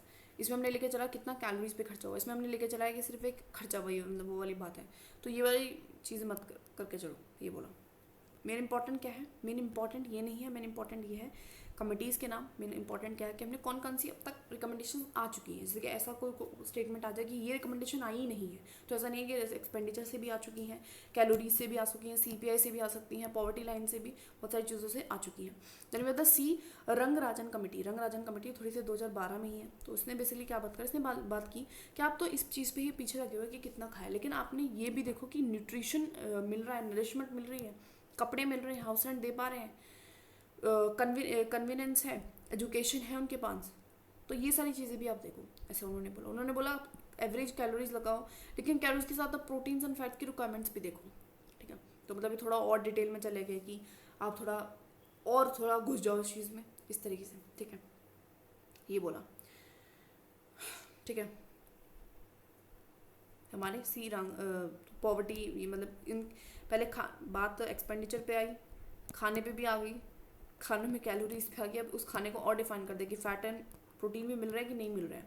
Then with Arvind, that is Panagariya task force है जो भी है, इसमें बेसिकली बोला ये कमेटी सेटअप हुई थी आइडेंटिफाई करने के लिए लोगों को जो कि बीपीएल से नीचे है। बस उनका मेन काम था कि जो भी बीपीएल से नीचे हैं उन सारी पॉपुलेशन को आप जो है निकालो कि कौन कौन बीपीएल से नीचे है, कितने लोग हैं, क्या करते हैं वगैरह वगैरह, इन सारी चीज़ों के बारे में निकालो। ना अगर हम बात करते हैं आज के टाइम पे कैसा एस्टिमेशन होता है, ठीक है, आज के टाइम पे कैसा एस्टिमेशन होता है, तो हम देखते हैं करंट पॉवर्टी एस्टिमेशन कैसे होता है। तो ये ज़्यादा इंपॉर्टेंट है, पीछे जो हमने पढ़ा वो सच इंपॉर्टेंट नहीं है, बस थोड़ा बहुत हमें ध्यान रखना है। तो पहला है एस्टिमेट कौन करता है, नीति आयोग टास्क फोर्स करती है। कौन करते हैं, नीति आयोग टास्क फोर्स करती है। पॉवर्टी एस्टिमेट होती कैसे है, तो पॉवर्टी लाइन बेस्ड ऑन होती है हमारी डाटा जो कि कैप्चर करता है नेशनल, आज के टाइम पे नेशनल स्टैटिस्टिकल ऑफिस है, नेशनल सैंपल सर्वे जैसे कि हमने देखा था मर्ज होके इसके अंडर ही आ गया नेशनल स्टैटिस्टिकल ऑफिस। तो ये जो डाटा कैप्चर करती है, जो भी चीज़ें कैप्चर करती है, उसके बेसिस पे हम इसको पॉवर्टी को एस्टिमेट करते हैं। अब पॉवर्टी लाइन क्या है, पॉवर्टी लाइन हमें पता है जैसे कि बीपीएल का कंसेप्ट होता है कि ऐसा होता है कि लाइक बीपीएल का कंसेप्ट होता है कि जो इस लाइन से नीचे है वो बीपीएल है, ठीक है, ऑन द बेसिस ऑफ कि वो क्या कितना खर्चा कर रहा है, किन चीज़ों पे कर रहा है, ये वो हम देख लेंगे। और जो भी इसके ऊपर है वो हमारा एपीएल है, that is above poverty line है, मतलब वो गरीब नहीं है और ये गरीब है, इस तरीके से होता है, ठीक है। तो अगर हम बात करें ये कैसे कर रहे हैं, पॉवर्टी लाइन क्या है वही बता रहे हैं कि पॉवर्टी लाइन डिफाइन करती है थ्रेशोल्ड इनकम को, ठीक है, थ्रेशोल्ड इनकम को। तो हाउस होल्ड जो कि अर्न कर रहा है बिलो दिस थ्रेशोल्ड, उसको हम पुअर कहते हैं, कि मतलब ऐसा हम बोलते हैं कि जो इंडिविजुअल जो इससे कम जो है अर्न कर रहा है, ठीक है, इससे कम क्या कर रहा है, अर्न कर रहा है, वो हमारे लिए क्या है, एक तरीके से गरीब है, ठीक है। Earning below is considered poor. तो डिफरेंट कंट्रीज के डिफरेंट तरीके होते हैं। तो हमने क्या करा है, थ्रेशोल्ड इनकम को लिया है depending on the local social economic needs के अकॉर्डिंग, ठीक है, कि अगर वो 20,000 का इनकम जो है कमा रहा है तो वो हमारा गरीब नहीं है, इस तरीके से what is below poverty line, ठीक है, समझ गए, पॉवर्टी लाइन। ना पॉवर्टी लाइन की खुद में आप अपने आप में एस्टिमेशन कैसे होते हैं, हमें क्या पता कि हमें कितना अमाउंट सेट करना है, ठीक है, कितना अमाउंट सेट करना है कि कोई इंसान पुअर है इस वाली लाइन से, तो इस वाली लाइन का जो अमाउंट हमने सेट किया है वो कैसे किया है। तो उसके रिगार्डिंग हम बात करें तो पॉवर्टी लाइन हमारी किस पे बेस है, कंजप्शन एक्सपेंडिचर पे, कि कितना खर्चा आपने किया है, एंड इनकम लेवल्स पे नहीं है, ठीक है। अब हमने देखा कि अभी इनकम पे है मतलब इनकम भी है, लेकिन वो उस इनकम को जो हमने टारगेट रखा है वो हमने कंजप्शन के बेसिस पे ही रखा है, ठीक है। सो पॉवर्टी हम मेजर करते हैं बेस्ड ऑन कंज्यूमर एक्सपेंडिचर सर्वे, जो कि हमारा वही एनएसओ निकालती है, ठीक है, और दिस ऑर्गेनाइजेशन अब रही नहीं है। तो बेस्ड ऑन कंज्यूमर एक्सपेंडिचर सर्वे, तो जो भी कंज्यूमर ने खर्चा किया है, कंज्यूमर एक्सपेंडिचर रहा है, उसके बेसिस पे हम निकालते हैं। जैसे कि एवरेज पर्सन जो है, जैसे कि स्कूलिंग पे इतना खर्चा आ रहा है तो एवरेज कितना आना ही चाहिए, उतना किया है कि नहीं, दैट वे, ठीक है। और पूरा हाउस होल्ड क्या है जिसका एक्सपेंडिचर बिलो एक स्पेसिफिक पॉवर्टी लाइन है, वही वाली बात है ना। पॉवर्टी रेशियो क्या होता है, पॉवर्टी रेशियो का हो या हेड काउंट रेशियो, कुछ नहीं है, मतलब हेड से आप काउंट कर सकते हो, जैसे कि बहुत सारे लोग हैं, बहुत सारे लोग हैं, बहुत सारे लोग हैं, और आप उनको गिन पा रहे हो 1 2 3 4, इसको कहते हैं head count ratio. Number of poor कितना है, टोटल पॉपुलेशन, तो पुअर डिवाइड बाय पॉपुलेशन क्या है कंट्री की, तो इसको हम कहते हैं हेड काउंट रेशियो, ठीक है। तो समझ में आया पॉवर्टी लाइन, दोबारा से हम एक बार इसको पढ़ लेते हैं, ठीक। पॉवर्टी लाइन कैसे जो है होती है, ठीक है। तो करंट पॉवर्टी एस्टिमेशन कैसे होता है, कौन करता है, नीति आयोग टास्क फोर्स करती है। बेस्ड ऑन किस पे है, डाटा, जो कि कैप्चर कौन करता है, एनएसओ करता है, ठीक है, एनएसओ डाटा करता है। और इसमें हम पॉवर्टी लाइन किस पे बेसिस डिफाइन करते हैं, एक थ्रेशोल्ड इनकम को, मतलब अगर एक हाउस होल्ड इनकम जो अर्न कर रहा है बिलो, तो उसको हम कंसिडर करते हैं पूरा। ये कैसे एस्टिमेट हुआ कि कितना करना चाहिए, तो पॉवर्टी लाइन को भी हमने बेस है कंजप्शन एक्सपेंडिचर पे, कितना खर्चा होना चाहिए, तो अगर पार्टिकुलर इतनी इनकम है तभी वो इतना खर्चा कर पाएगा, सिंपल सी बात है। So based on consumer expenditure सर्वे, और ये भी किस पे आया है कि कंज्यूमर एक्सपेंडिचर सर्वे के बेसिस पे हमने निकाला है। एंड हमने देखा था कि poverty ratio, head count ratio क्या होता है, number of poor divide by population, ठीक है। नाउ डाटा कलेक्शन मेथड्स क्या है फॉर पॉवर्टी एस्टिमेशन, हम डाटा कलेक्ट कैसे करते हैं, जो भी हमने देखा था कि हम ऐसे डाटा कलेक्ट कर रहे थे कि एक कंज्यूमर एक्सपेंडिचर सर्वे हो रहा था, ठीक है, या फिर जो डाटा है वो कैप्चर हमारी एनएसओ कर रही थी, किस बेसिस पे कर रही थी, तो वो किस तरीके से करते हैं वो हम देख लेते हैं। तो वो लेते हैं मिक्स्ड रेफरेंस पीरियड। अब इसका क्या मतलब है, पहले भी आया था जो टर्म है तो अच्छे से बता रखा है। तो 2000 ऑनवर्ड से जो एनएसओ है, इट्स नॉट एनएसएसओ, तो वो एमआरपी मेथड को यूज़ करती हैं जो कंजप्शन को मेजर करने के लिए 5 लो फ्रिक्वेंसी आइटम्स को 30 डेज के लिए। लो फ्रिक्वेंसी आइटम्स का मतलब है जो कि बहुत जल्दी चेंज नहीं हो रहे हैं, जैसे कि एजुकेशन पे जो खर्चा है वो परमानेंट है, क्लॉथिंग पे जो खर्चा है वो परमानेंट है, रेंट पे जो खर्चा है वो परमानेंट है। ऐसा तो नहीं कि एक साल में सिर्फ एक ही महीने में रेंट पे खर्चा हो रहा है, ऐसे तो चीज़ें वर्क नहीं करती, राइट। तो ये वाली चीज़ें कंजप्शन, हम उन चीज़ों पे खर्चा नापते हैं जो कि हमारा क्या है, 5 लो फ्रिक्वेंसी आइटम्स हैं, मतलब जिनकी ज़्यादा फ्रिक्वेंसी चेंज नहीं हो रही है, जिनकी डिमांड ज़्यादा फ्रिक्वेंटली चेंज नहीं हो रही है, उन पर लगातार खर्चा होता ही है। 30 दिन के ऊपर हम देखते हैं, जैसे कि हमारे ये कौन कौन से आइटम्स हैं, ये हमारे वही है, इनको भी देख लेंगे। क्लोथिंग है, ड्यूरेबल्स है, जैसे मैंने बताया, कपड़ा है, ड्यूरेबल्स है जो एक ऐसी चीज़ है जो कि लंबे समय तक काम आती है, जो कि एजुकेशन है, जो कि इंस्टीट्यूशनल हेल्थ एक्सपेंडिचर है। तो ये हमारे क्या है, बेसिकली ये आइटम्स है, ठीक है। एमआरपी हम देखते हैं 5 बेसिक थिंग्स पे, ठीक है, तो हमें ध्यान रखना है 5 चीज़ों का लेते हैं, ठीक है। और एमआरपी क्या है, हमारा मिक्स रेफरेंस पीरियड है, ये सब कुछ। Now multi dimensional poverty index क्या है, तो इसका मेन पर्पस क्या है, इसका एम है कि हमें डी स्ट्रक्चर करना है ग्लोबल एमपीआई को। तो ग्लोबल एमपीआई होता है एक मल्टी डायमेंशनल पॉवर्टी निकलता है जो कि इंटरनेशनल लेवल पे निकलता है, और उसी को बेटर करने के लिए हमने अपने लेवल पे भी, नेशनल लेवल पे भी क्रिएट करा है नेशनल एमपीआई, ठीक है। तो क्रिएट करा है हमने कस्टमाइज्ड इंडियन एमपीआई, ठीक है। तो ये हेल्प करेगा हमें फॉर्मुलेट करने में कॉम्प्रिहेंसिव रिफॉर्म एक्शन प्लान। इससे क्या होगा, मदद मिलेगी कि हम कैसे एक अच्छा रिफॉर्म प्लान लगे, एक अच्छा एक्शन ले सकें, सो दैट हम पॉवर्टी को बेटर सुधार कर सकें। इसको कौन प्रिपेयर करेगा, नीति आयोग करती है, ठीक है। और नीति आयोग कैसे करती है, बेसिकली इंगेज करती है पब्लिशिंग एजेंसीज के साथ, ठीक है। उसके और poverty and human development initiative जो भी हमारा था ये OPHI एंड UNDP, इनके साथ ही इंगेज रहती है। एंड रैंकिंग करती है स्टेट एंड यूनियन टेरिटरीज को, ठीक है। तो इनके साथ क्यों इंगेज है, बिकॉज इन्होंने ही जो है मल्टी डायमेंशनल जो पॉवर्टी है उसका कंसेप्ट है, तो कहीं ना कहीं उसकी हेल्प लेगी। और रैंक करती है स्टेट को, बिकॉज नेशनल लेवल पे तो हम कंट्रीज को नहीं कर सकते, यूनियन टेरिटरीज को करेगी। उसमें बेसिकली कौन होता है, inter minstrel MPI coordination committee भी होती है इसके चलते, ठीक है, कॉन्स्टिट्यूट करी है इंटर मिनिस्ट्रल एमपीआई जो है कोऑर्डिनेशन कमेटी, इसी टास्क के लिए स्पेशली। लाइक क्या डायमेंशन के इंडिकेटर्स हैं जिसको हम यूज़ करते हैं एमपीआई में, तो ध्यान रखना है कि नाम है, एक रट लो कि हमारी एल्कायर फॉस्टर मेथडोलॉजी पे ये क्या है, बेस्ड ऑन है। किस पे बेस्ड ऑन है, एल्कायर फॉस्टर मेथडोलॉजी, ठीक है। ये जनरल फ्रेमवर्क होता है बेसिकली, मैथोडोलॉजी क्या है मेजर करने के लिए मल्टी डायमेंशनल पॉवर्टी को, ठीक है। अब ज़्यादा हमें दिमाग नहीं लगाना है, बस ये मैथोडोलॉजी किससे रिलेटेड है, पॉवर्टी को कैलकुलेशन से रिलेटेड है, इतना में ध्यान रखना है। अब सारे इंडिकेटर्स को देख लेते हैं। पहला हमारा हेल्थ है, जिसमें हम न्यूट्रिशन को लेते हैं, चाइल्ड एडोलसेंट मोर्टेलिटी को लेते हैं, मेटर्निटी मैटरनल हेल्थ को लेते हैं। तो न्यूट्रिशन तो पता ही है कि कौन कितना न्यूट्रिशन खाता है, फैट्स वगैरह ये सब कुछ। उसके बाद चाइल्ड एडोलसेंट जो है मोर्टेलिटी को लेते हैं, कि जो बच्चा है वो कब तक एडोलसेंट तक वो जी रहा है कि मर रहा है, कितने बच्चे मर रहे हैं, इसको लेते हैं। मैटरनल हेल्थ को लेते हैं, जो हमारी प्रेग्नेंट वुमेन होते हैं, फिर जो डिलीवरी के टाइम पे वुमेन की जो डेथ होती है उसके रिलेटेड हम उसकी हेल्थ को लेते हैं। एजुकेशन में हम लेते हैं ईयर ऑफ स्कूलिंग कितने करे या स्कूल ऑफ अटेंडेंस आपने कितने गए हैं। एंड स्टैंडर्ड ऑफ लिविंग में हम बहुत सारी चीज़ों को लेते हैं, जैसे कि कुकिंग फ्यूल, खाना बनाने के लिए बहुत इंपॉर्टेंट है, sanitation, drinking water, electricity, housing, कितने एसेट्स आपके पास हैं, बैंक अकाउंट, ठीक है। अब हमने इन सबको क्या है 1/21 दिया है, जो भी हमारे स्टैंडर्ड ऑफ लिविंग में है। एजुकेशन में हमने 2 चीज़ें हैं, 1/6 उनको वेटेज दिया, ईयर ऑफ स्कूलिंग जो हमारा स्कूल की अटेंडेंस है। हेल्थ में हमने न्यूट्रिशन को 1/6 दिया, बाकी चाइल्ड मोर्टेलिटी रेट को 1/12 एंड मैटरनल हेल्थ को 1/12। तो मैं याद रखना है 1/6 हमने किस किस चीज़ को दिया है, ईयर ऑफ स्कूलिंग को दिया है, ठीक है, ईयर्स ऑफ स्कूलिंग को दिया है हमने, ठीक है, स्कूल अटेंडेंस को दिया है हमने, एंड हमारे न्यूट्रिशन को दिया है। तो सबसे जो प्राइमरी इंपॉर्टेंस हमने एजुकेशन एंड हेल्थ में न्यूट्रिशन को दिया है, ठीक है। टर्म्स क्या एसोसिएटेड है पॉवर्टी के साथ, तो क्रॉनिक पोर। क्रॉनिक पोर का मतलब है जो कि परसिस्टेंस पॉवर्टी में रहता है, ठीक है। तो मतलब ओकेजनली उसके पास कुछ मैन आता है, जनरली वो क्रॉनिक मतलब जनरली वो पोर है। चर्निंग पोर का मतलब है जो अप एंड डाउन होते रहते हैं, move in and out of the poverty. Example इसका जैसे कि स्मॉल फार्मर्स है, ठीक है। उसके बाद we have the occasionally poor. Occasionally मतलब कभी कभार पोर होगा, जनरली वो मतलब ठीक है अबव द एपीएल है, बट कभी कभार वो पोर हो जाएगा। सो पुअर जो कि रिच रहेंगे most of the time, but sometimes उनके पास कुछ बैड लक आ जाता है, हम कह सकते हैं उनकी, तो उनको हम ट्रांजिट पोर भी कहते हैं। पॉवर्टी लाइन बास्केट, तो ये क्या है, बास्केट है उन सारी गुड्स एंड सर्विसेज की जो कि नेसेसरी है सेटिस्फाई करने के लिए ह्यूमन नीड्स को, तो उसको हम पॉवर्टी लाइन क्या है, बास्केट कहते हैं। ऐसी बास्केट जो कि बिल्कुल ज़्यादा बहुत ज़्यादा नेसेसरी ह्यूमन नीड्स को सेटिस्फाई करने के लिए। पॉवर्टी ट्रैप क्या है, पॉवर्टी ट्रैप मतलब पॉवर्टी में फंस जाना, सिंपल। तो ऐसा इकोनॉमिक सिस्टम जिसमें डिफिकल्टी है, आप स्केप नहीं कर पा रहे हो पॉवर्टी को इजीली, आप फंसे हुए हो उसमें।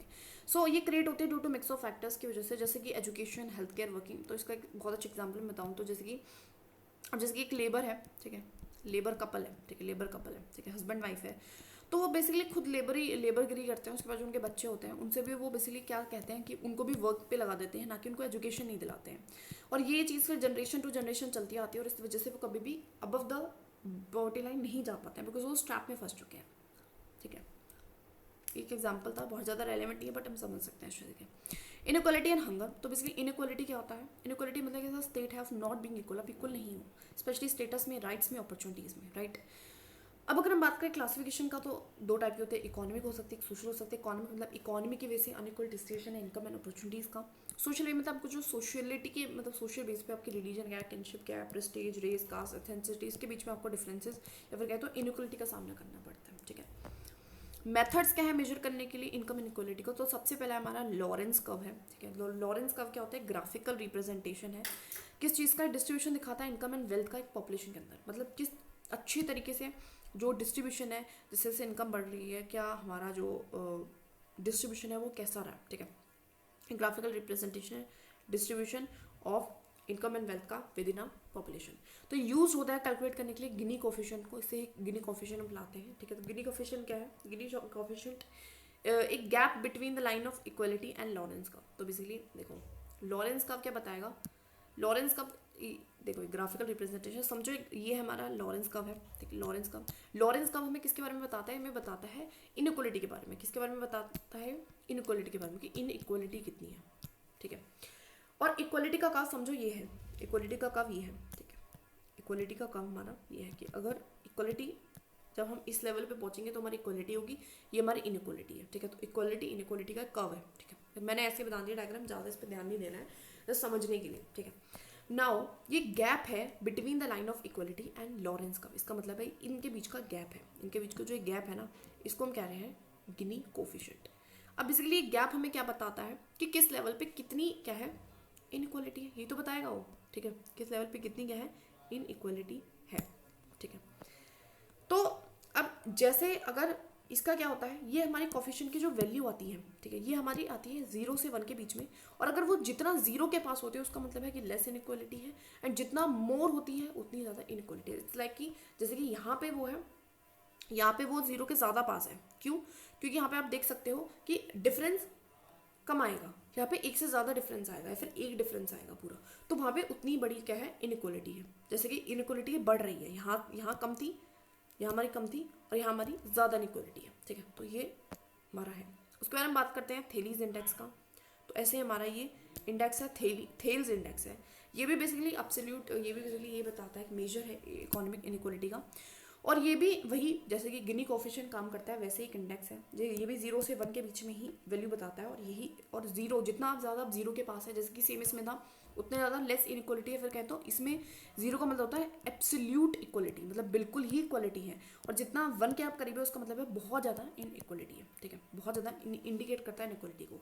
तो ये भी, तो जितना जीरो के पास उतना अच्छा, जितना 1 के पास उतना गंदा। ठीक है, ऐसे एक एटकिंसन इंडेक्स होता है, एटकिंसन इंडेक्स होता है। ठीक है, एटकिंसन इंडेक्स। ठीक है, ये भी वेलफेयर बेस्ड मेजर है हमारे, लेकिन ये वेलफेयर बेस्ड है। ठीक है, ये ध्यान रखना है, दिस इज वेलफेयर। ये वेलफेयर वाले कंसेप्ट को ला रहा है इनइक्वलिटी के, मतलब इनइक्वलिटी के चलते कितना हमारा वेलफेयर नहीं हो पा रहा है, या फिर अगर इक्वलिटी होती तो कितना हमारा वेलफेयर हो पाता, इन सारी चीज़ों के बारे में बेसिकली बताता है। ठीक है, ऐसे हमारा होवर इंडेक्स है। होवर इंडेक्स क्या है, ये भी मेजर करता है डेविएशन कितना है, प्रेफर्ड इक्वल डिस्ट्रीब्यूशन का मतलब है कि हम कितना अलग हैं, हम कितने दूर हैं, कितने हम पीछे हैं, कि अगर इक्वलिटी होती तो उससे हम कितने पीछे हैं, इक्वलिटी से हम कितने पीछे हैं। तो एक तरीके से वही इनइक्वलिटी को ही बताता है। तो शो करता है proportion of all the income जो कि have to be distribute, as well as ये बताता है कि हम कितनी अमाउंट ऑफ इनकम को हमें क्या करना है, रीडिस्ट्रीब्यूट करने की जरूरत है, जिससे कि हम अचीव कर पाए क्या, इक्वलिटी को अचीव कर पाए। ठीक है, तो होवर क्या बोल रहा है, होवर बोल रहा है कि मैं तुम्हें ये भी बताऊंगा कि कितना इनकम को आपको रीडिस्ट्रीब्यूट करने की जरूरत है, सो दैट आप क्या करें,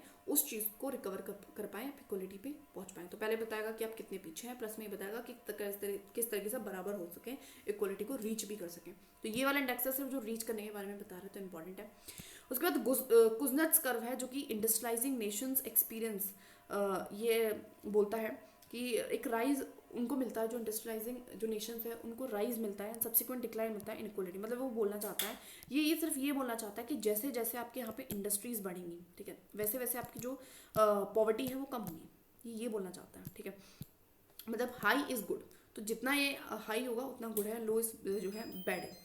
अभी वाले इतने ज़्यादा दिमाग नहीं लगाना, मतलब मेन ये है कि इंडस्ट्रीज बढ़ेगा तो पॉवर्टी कम होगी। ठीक है, ये बोलना चाहता है बस, ये इनके ही बीच का रिलेशनशिप बताएगा कि जैसे जैसे इंडस्ट्रीज बढ़ रही है, क्या क्या वैसे वैसे हमारी पॉवर्टी कम हो रही है कि नहीं हो रही है, उसके बीच का ये रिलेशनशिप बताता है कुजनेट्स कर्व। ठीक है, ऐसे कि इन्वायरमेंटल कुजनेट्स कर्व होता है।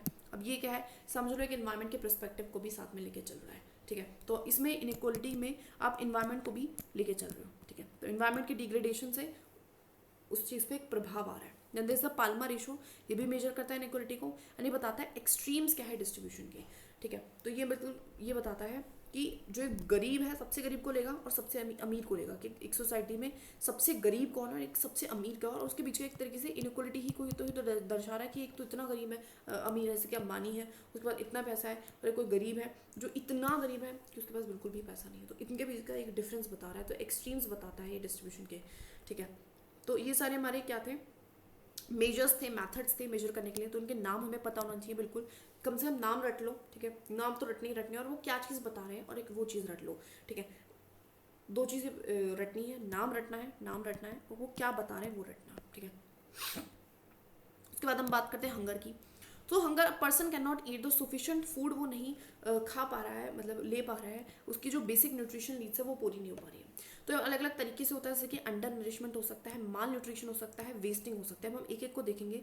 तो अंडर नरिशमेंट का क्या मतलब होता है, अंडर मतलब कम, आपको न्यूट्रिशन ही कम मिल रहा है। ठीक है, तो आप इनफ कैलोरीज ही नहीं ले रहे हो, आप इनफ खाना ही नहीं खा रहे हो। माल न्यूट्रिशन का मतलब होता है आप न्यूट्रिशन तो मतलब आप खाना तो खा रहे हो लेकिन आपके अंदर न्यूट्रिशंस की कमी है, इनएडिक्वेट इनटेक है आपके पास प्रोटीन का, एनर्जी का, माइक्रो न्यूट्रिएंट्स का। ठीक है, एंड वेस्टिंग का मतलब है कि आपका वेट बहुत ज़्यादा कम हो रहा है, सब्सटेंशियल आपका वेट लॉस हो रहा है। ठीक है ना, माल न्यूट्रिशन है। हिडन हंगर क्या है, माल न्यूट्रिशन हमने देख लिया। हिडन हंगर का मतलब होता है छुपा हुआ हंगर, मतलब आप इनफ खाना खा रहे हो, आपकी भूख नहीं है, बट फिर भी हंगर है। क्यों? क्योंकि आपके पास मल्टीपल माइक्रो न्यूट्रिएंट्स की डेफिशिएंसी है, छोटे छोटे न्यूट्रिएंट्स की आपके पास कमी है, और उसकी वजह से कहीं ना कहीं आपको हंगर है।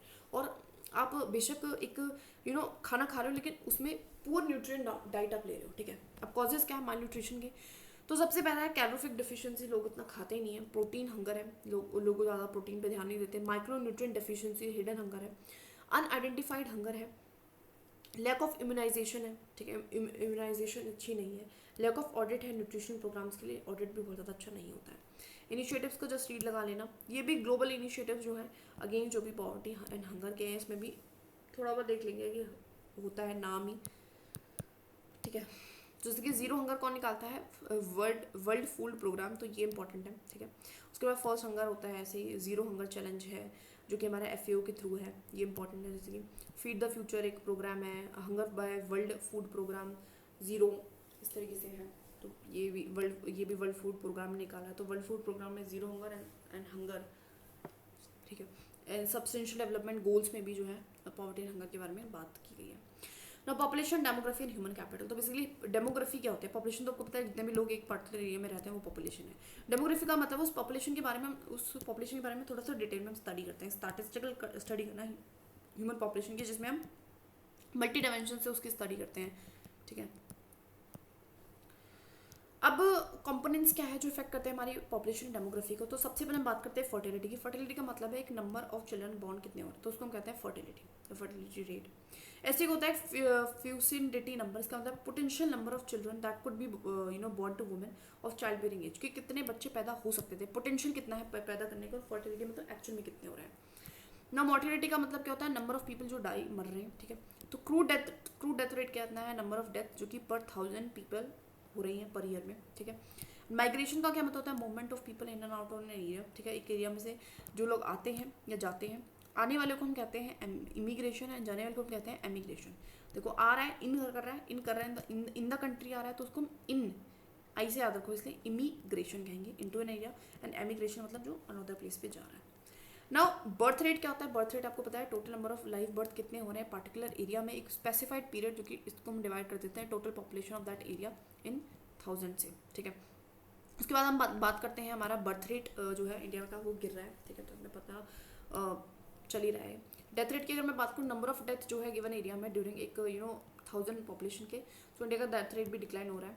क्रूड बर्थ रेट क्या है, जिसमें हम 1000 लोगों को ले रहे हैं, ठीक है, लाइव बर्थ पर 1000 लोगों को ले रहे हैं। एंड जनरल फर्टिलिटी रेट क्या है, जनरल फर्टिलिटी का मतलब है annual number of live birth कितने हो रहे हैं पर 1000 वुमेन चाइल्ड बेयरिंग एज पे, ठीक है। तो जनरली फर्टिलिटी रेट ये है कि लाइव बर्थ कितने हो रहे हैं पर 1000 वुमेन, जिसमें हम चाइल्ड बियरिंग एज ले रहे हैं। इसमें हमें ये नहीं ले रहे कि इतने बच्चे पैदा कौन कर रहा है, चाइल्ड बियरिंग एज वाली वुमेन को ले रहे हैं। Then there is a age specific fertility rate होता है, जिसमें हम कुछ पर्टिकुलर एज की ही महिलाओं को लेंगे, ठीक है। तो नंबर ऑफ लाइव बर्थ पर 1000 women in particular age group.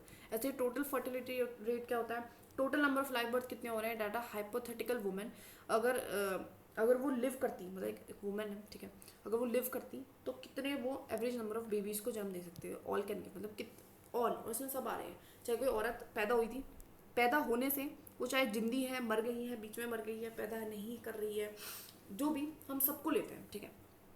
Crude death rate, इसका मतलब है नंबर ऑफ डेथ जो कि पर 1000 लोग होती है, ठीक है, ठीक है। तो क्रूड में याद रखना हम पर 1000 की बात कर लेते हैं, और नॉर्मल डेथ रेट में नॉर्मल बात कर लेते हैं, ठीक है। इन्फेंट मोर्टेलिटी रेट, इन्फेंट मतलब कोई बच्चा 1 साल से भी छोटा, और उनकी कितनी डेथ हो रही है, उसकी कितनी डेथ होती है, एनुअल नंबर ऑफ डेथ जो कि ऑफ चिल्ड्रन हो रही है एज लेस देन 1 साल से जो भी छोटे हैं पर 1000 लाइफ बर्थ के, ठीक है। तो हर 1000 बच्चे में से कितने ऐसे बच्चे हैं जो कि मर रहे हैं, जो कि 1 साल से कम की उम्र में मर रहे हैं, ठीक है। लाइफ एक्सपेक्टेंसी, इसका मतलब है नंबर ऑफ ईयर जो कि इंडिविजुअल जो है एक्सपेक्ट है कि वो लिव करेगा एट प्रेजेंट, ठीक है। तो लाइफ एक्सपेक्टेंसी जो इंडिया की वो 69 पॉइंट समथिंग है, तो अच्छी है, मतलब कह सकते हैं। Gross reproduction rate and net reproduction rate, तो ग्रॉस में इसलिए हम कहते हैं नंबर ऑफ डॉटर्स जो कि बॉर्न होती है किसी वुमेन में, हो सकती है अगर वो अपनी प्रोडक्टिव लाइफ को मतलब कितनी सिंपल सी बात है, कितनी लड़कियां जन्म ले सकती हैं एक वुमेन पे, ठीक है, जो भी हमारी इनका भी फर्टिलिटी रेट है, ठीक है। और नेट रिप्रोडक्शन का रेट का मतलब होता है नंबर ऑफ डॉटर्स जो कि बॉर्न हुई हैं, would be born to a women, जो कि current age specific fertility and mortality है। तो इसमें हम इसलिए करंट सिर्फ एज स्पेसिफिक, इसमें हम सिर्फ फर्टिलिटी रेट को लेते हैं और इसमें मोर्टिलिटी रेट को भी लेते हैं, मतलब कितने बच्चे मर रहे हैं ना उसके अकॉर्डिंग भी हम ये चीज़ भी लेते हैं, ठीक है। तो इसमें हमने सिर्फ क्या लेता कि कितना फर्टिलिटी रेट है उसके बेसिस पे, और इसमें हम फर्टिलिटी को तो लेंगे, मोर्टिलिटी को भी लेंगे, इसलिए उसको नेट बोल दिया गया है, ठीक है। जैसे कि ग्रॉस में से कुछ माइनस होता है तो नेट आता है ना, तो इट्स लाइक दैट कि ग्रॉस में सिर्फ हम जितना जन्म ले रहे थे उसकी बात कर रहे थे। अब नेट में हम बात करेंगे जन्म भी लेंगे, प्लस में थोड़े बहुत जो मर भी रहे हैं उनको भी इंक्लूड करें। मेटरनल मोर्टिलिटी रेट क्या है, नंबर ऑफ मेटरनल डेथ कितनी हो रही है पर 1 जो लैक लाइफ बर्थ है ड्यू टू प्रेगनेंसी या फिर टर्मिनेशन ऑफ प्रेगनेंसी, ठीक है। पॉपुलेशन पिरामिड क्या है? एक एज जेंडर पिरामिड होता है जो कि बताता है हमें, डिस्ट्रीब्यूशन बताता है वेरियस एज ग्रुप के एक पॉपुलेशन में कितने एक एज का जो डिस्ट्रीब्यूशन है उसके अकॉर्डिंग बताता है।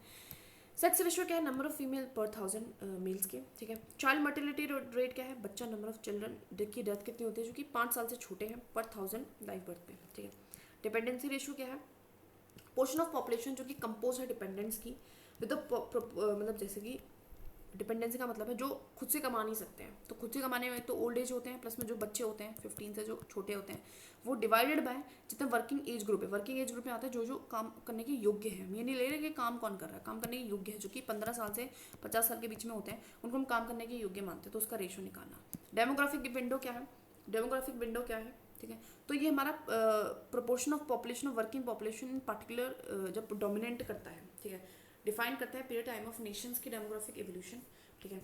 तो यहाँ पे हमारा प्रोपोर्शन ऑफ पॉपुलेशन सिचुएशन जहाँ पे पॉपुलेशन का ऐसा प्रोपोर्शन जो वर्किंग एज ग्रुप का है वो प्रोमिनेंट है, मतलब ज़्यादा है एज एन अदर कंपेरिजन, ठीक है। नाउ थ्योरीज ऑफ पॉपुलेशन बहुत सारी हैं, जैसे कि ये है नाम है Malthusian theory, optimum theory of population, zero population growth, ऐसे डेमोग्राफिक ट्रांजिशन थ्योरी। तो हम बात करेंगे डेमोग्राफिक ट्रांजिशन, मतलब इस तरीके से इस मॉडल में हम देखेंगे कैसे कैसे जो हमारा 4 लेवल है, 4 स्टेजेस है, उस पर किस किस तरीके से ट्रांसफॉर्मेशन आ रहा है पॉपुलेशन में, ठीक है। तो अब हम बात करते हैं, सबसे पहले बात करते हैं स्टेज 1 का, then stage 2, stage 3 and stage 4। Stage 1 में बात करते हैं high birth rate and death rate and infant mortality. लोग जिंदा भी बहुत ज़्यादा हो रहे हैं, बर्थ भी बहुत फास्ट हो रहे हैं, डेथ भी बहुत ज़्यादा हो रही है एंड इन्फेंट मोर्टिलिटी भी बहुत ज़्यादा है, ठीक है। तो 1 साल से छोटे बच्चे भी बहुत मर रहे हैं, तो स्टेबल पॉपुलेशन रहेगी, बिकॉज जितने बहुत ज़्यादा जन्म भी ले रहे हैं, बहुत ज़्यादा मर भी रहे हैं, तो स्टेबल रहेगी, ज़्यादा ना बढ़ेगी ना घटेगी। Low life expectancy because death rate ज़्यादा है, इसका मतलब यही होगा, ठीक है। हाई फर्टिलिटी रेट है क्योंकि बर्थ रेट ज़्यादा हो रहा है, इसका मतलब यही है कि ज़्यादा बच्चे पैदा हो रहेंगे, फर्टिलिटी रेट अच्छा होगा। पॉपुलेशन पिरामिड जो है एक्सपेंड करेगा बॉटम पे, ठीक है, यहाँ पे थोड़ा सा वो एक्सपेंड करेगा, ठीक है। नाउ इस तरीके से पिरामिड जो होता है ना ऐसा होता है, तो जो पहले ऐसा होगा तो वो क्या थोड़ा सा एक्सपेंड कर जाएगा, वही बोल रहे हैं, ठीक है। नाउ स्टेज 2 में क्या होगा? स्टेज 2 में क्या होगा हमारा? स्टेज 2 में ये होगा कि हमारा हाई बर्थ रेट होगा एंड लो बर्थ रेट होगा, ठीक है। High birth rate and low birth death rate होगा। तो जन्म ज़्यादा हो रहे हैं, लोग मर कम रहे हैं, तो मरेंगे कम, और जन्म ज़्यादा हो रहा है तो हम पॉपुलेशन का एक्सप्लोजन होगा। हाई फर्टिलिटी रेट है, इसका मतलब ये है। लो डेथ रेट है, इसका मतलब एक्सपेक्टेंसी वैसे जो है हाई होनी चाहिए, ठीक है। And population pyramid rapidly expand करेगा, ठीक है, वो हर लेवल पे एक्सपेंड कर रहा है, क्योंकि ना ऊपर वाले मर रहे हैं और नीचे वाले तो और ज़्यादा मतलब हो ही रहे हैं, तो इस तरीके से वो क्या हो जाएगा, थोड़ा सा जो पिरामिड है इस तरीके का हो जाएगा, मतलब हर लेवल पे बढ़ेगा, वो हर लेवल पे बढ़ेगा, ठीक है। स्टेज 3 पे क्या है? बर्थ रेट डिक्लाइन हो चुका है और डेथ रेट स्टेबल है, ज़्यादा फर्क नहीं आ रहा, तो पॉपुलेशन ग्रोथ स्लो हो जाएगी, मतलब पॉपुलेशन तो ग्रो करेगी लेकिन स्लो तरीके से। तो इंडिया बेसिकली स्टेज 3 पे है अभी। एंड लाइफ एक्सपेक्टेंसी इसमें भी हाई होती है बिकॉज वो कह रहा है स्टेबल डेथ रेट है। एंड फर्टिलिटी रेट डिक्लाइन हो रहा है बिकॉज वो कह रहा है बर्थ रेट डिक्लाइन हो रहा है, ठीक है, तो लॉजिकल है। एंड पॉपुलेशन पिरामिड थोड़ा सा स्टेशनरी रहेगा, ज़्यादा चेंज नहीं आएगा। स्टेज 4 की अगर मैं बात करूँ तो लो बर्थ रेट है एंड लो डेथ रेट है, बर्थ रेट भी कम है, डेथ रेट भी कम है, तो पॉपुलेशन जो है ग्रोथ वो भी स्लो डाउन हो गई। लाइफ एक्सपेक्टेंसी हाई है बिकॉज लो डेथ रेट है। Fertility rate because low birth rate है तो वो भी बिलो 2.1 है। एंड पॉपुलेशन जो पिरामिड है वो थोड़ा सा कॉन्ट्रैक्ट करेगा, छोटा होगा, ठीक है। पॉपुलेशन पिरामिड की अगर मैं बात करूँ तो ग्राफिकल रिप्रेजेंटेशन है एज एंड सेक्स कॉम्पोजिशन को, तो ध्यान रखना है हमें, एज का भी बताता है यानी सेक्स कॉम्पोजिशन का भी बताता है कि कितने मेल है फीमेल है, एज की बताता है कि कितने डिफरेंट ग्रुप्स के लोग जो है। शेप ऑफ जो पॉपुलेशन पिरामिड है वो रिफ्लेक्ट करते हैं कैरेक्टरिस्टिक्स कैसा है पॉपुलेशन की, जैसे हमने देखा कि कब हमारा क्या पिरामिड की शेप होगी वो डिपेंड करता है कि उसके कैरेक्टरिस्टिक्स कैसी है पॉपुलेशन में, हाई बर्थ रेट ये वो क्या चल रहा है, ठीक है। Now types of population pyramid क्या है हमारी, तो टाइप्स क्या है, तो सबसे पहला हमारा एक्सपेंडिंग पॉपुलेशन है जिसमें ट्रायंगुलर जो है ट्रायंगुलर शेप पिरामिड है, वाइड बेस होगा, बेस वाइड है, ठीक है। लार्जर पॉपुलेशन है लोअर एज ग्रुप की, ठीक है, क्योंकि बर्थ रेट बहुत ज़्यादा हाई होगा, ठीक है, इस तरीके से है। उसके अगर मैं बात करूँ कॉन्स्टेंट पॉपुलेशन की, इसका मतलब bell shaped and tapered towards the top होगा, मतलब इस तरीके से थोड़ा थोड़ा इस तरीके से है, बेल शेप है, ठीक है। तो यहाँ पे बर्थ एंड डेथ रेट जो है ऑलमोस्ट इक्वल है, birth rate and death rate दोनों ही इक्वल है। एंड यहाँ पर नियर कांस्टेंट पॉपुलेशन रहेगी। डिक्लाइनिंग पॉपुलेशन का मतलब है पॉपुलेशन कम हो रही है, नैरो बेस होता है एंड टैपर टॉप होता है, इसका मतलब है जो बेस है वो टॉप बढ़ जाता है, थोड़ा सा इस हिसाब से जो है चीज़ें चल रही है, ठीक है। सो डेवलप कंट्रीज में ज़्यादा मिलता है क्योंकि वहाँ पे पॉपुलेशन डिक्लाइन हो रही होती है। नाउ अगर हम बात करते हैं phases of population growth India में कैसे रहा है, तो जो पहला फेज था 1901 से 1921, तो वहाँ पे तो समझ लो ब्रिटिश टाइम ही है। तो वहाँ पे जो है irregular and slow population growth रही, ज़्यादा कैसे बढ़ेगी, वहाँ पे कंडीशन ही अच्छी नहीं थी, birth rate and death rate दोनों ही हाई थे, ठीक है, नेगेटिव ग्रोथ रेट हो रहा था। उसके बाद पीरियड ऑफ स्टडी ग्रोथ होता है 1921 से 1951, थोड़ा सा हमें आज़ादी भी मिल गई है, तो डेथ रेट थोड़ा सा कम हुआ है, रिलेटिवली हायर बर्थ रेट थोड़े से बढ़ते हैं, एंड एक्सपेंडिंग स्टेज आती है, थोड़ा सा फैला है वो पॉपुलेशन। Then period of rapid high growth है 1951 से 1981 तक, तो यहाँ पे पॉपुलेशन का एक्सपोजन हो जाता है। इस पीरियड को हमें ध्यान रखना है 1951 से 1981 तक, क्योंकि भैया की सरकार अपनी अपनी गवर्नमेंट है, थोड़ा बहुत वर्क कर रही है वो, ठीक है, और रैपिड ग्रोथ हो रहा है, लोगों में बहुत ज़्यादा एजुकेशन तो थी नहीं, तो इस वजह से भी पॉपुलेशन की ग्रोथ हो गई एंड थोड़ा हेल्थ फैसिलिटीज़ आ गई, तो ज़्यादा क्या हुआ, डेथ रेट में थोड़ा सा डिक्लाइन आ गया, फर्टिलिटी रेट अच्छी रहा। फिर पीरियड ऑफ हाई ग्रोथ है with definite science of slowing down, तो 1981 से 2011 तक हमें स्लो डाउन मिला है, बर्थ रेट भी गिरा है, डिक्लाइन हुआ है, पॉपुलेशन ग्रोथ ट्रेंड भी उतनी रफ्तारी से नहीं बढ़ रही है, एट प्रेजेंट पे भी ग्रोथ रेट जो है पॉपुलेशन की वो भी स्टिल हाई है, मतलब पॉपुलेशन तो बढ़ रही है बट ऐसा उस रेट से नहीं बढ़ रही है, ठीक है।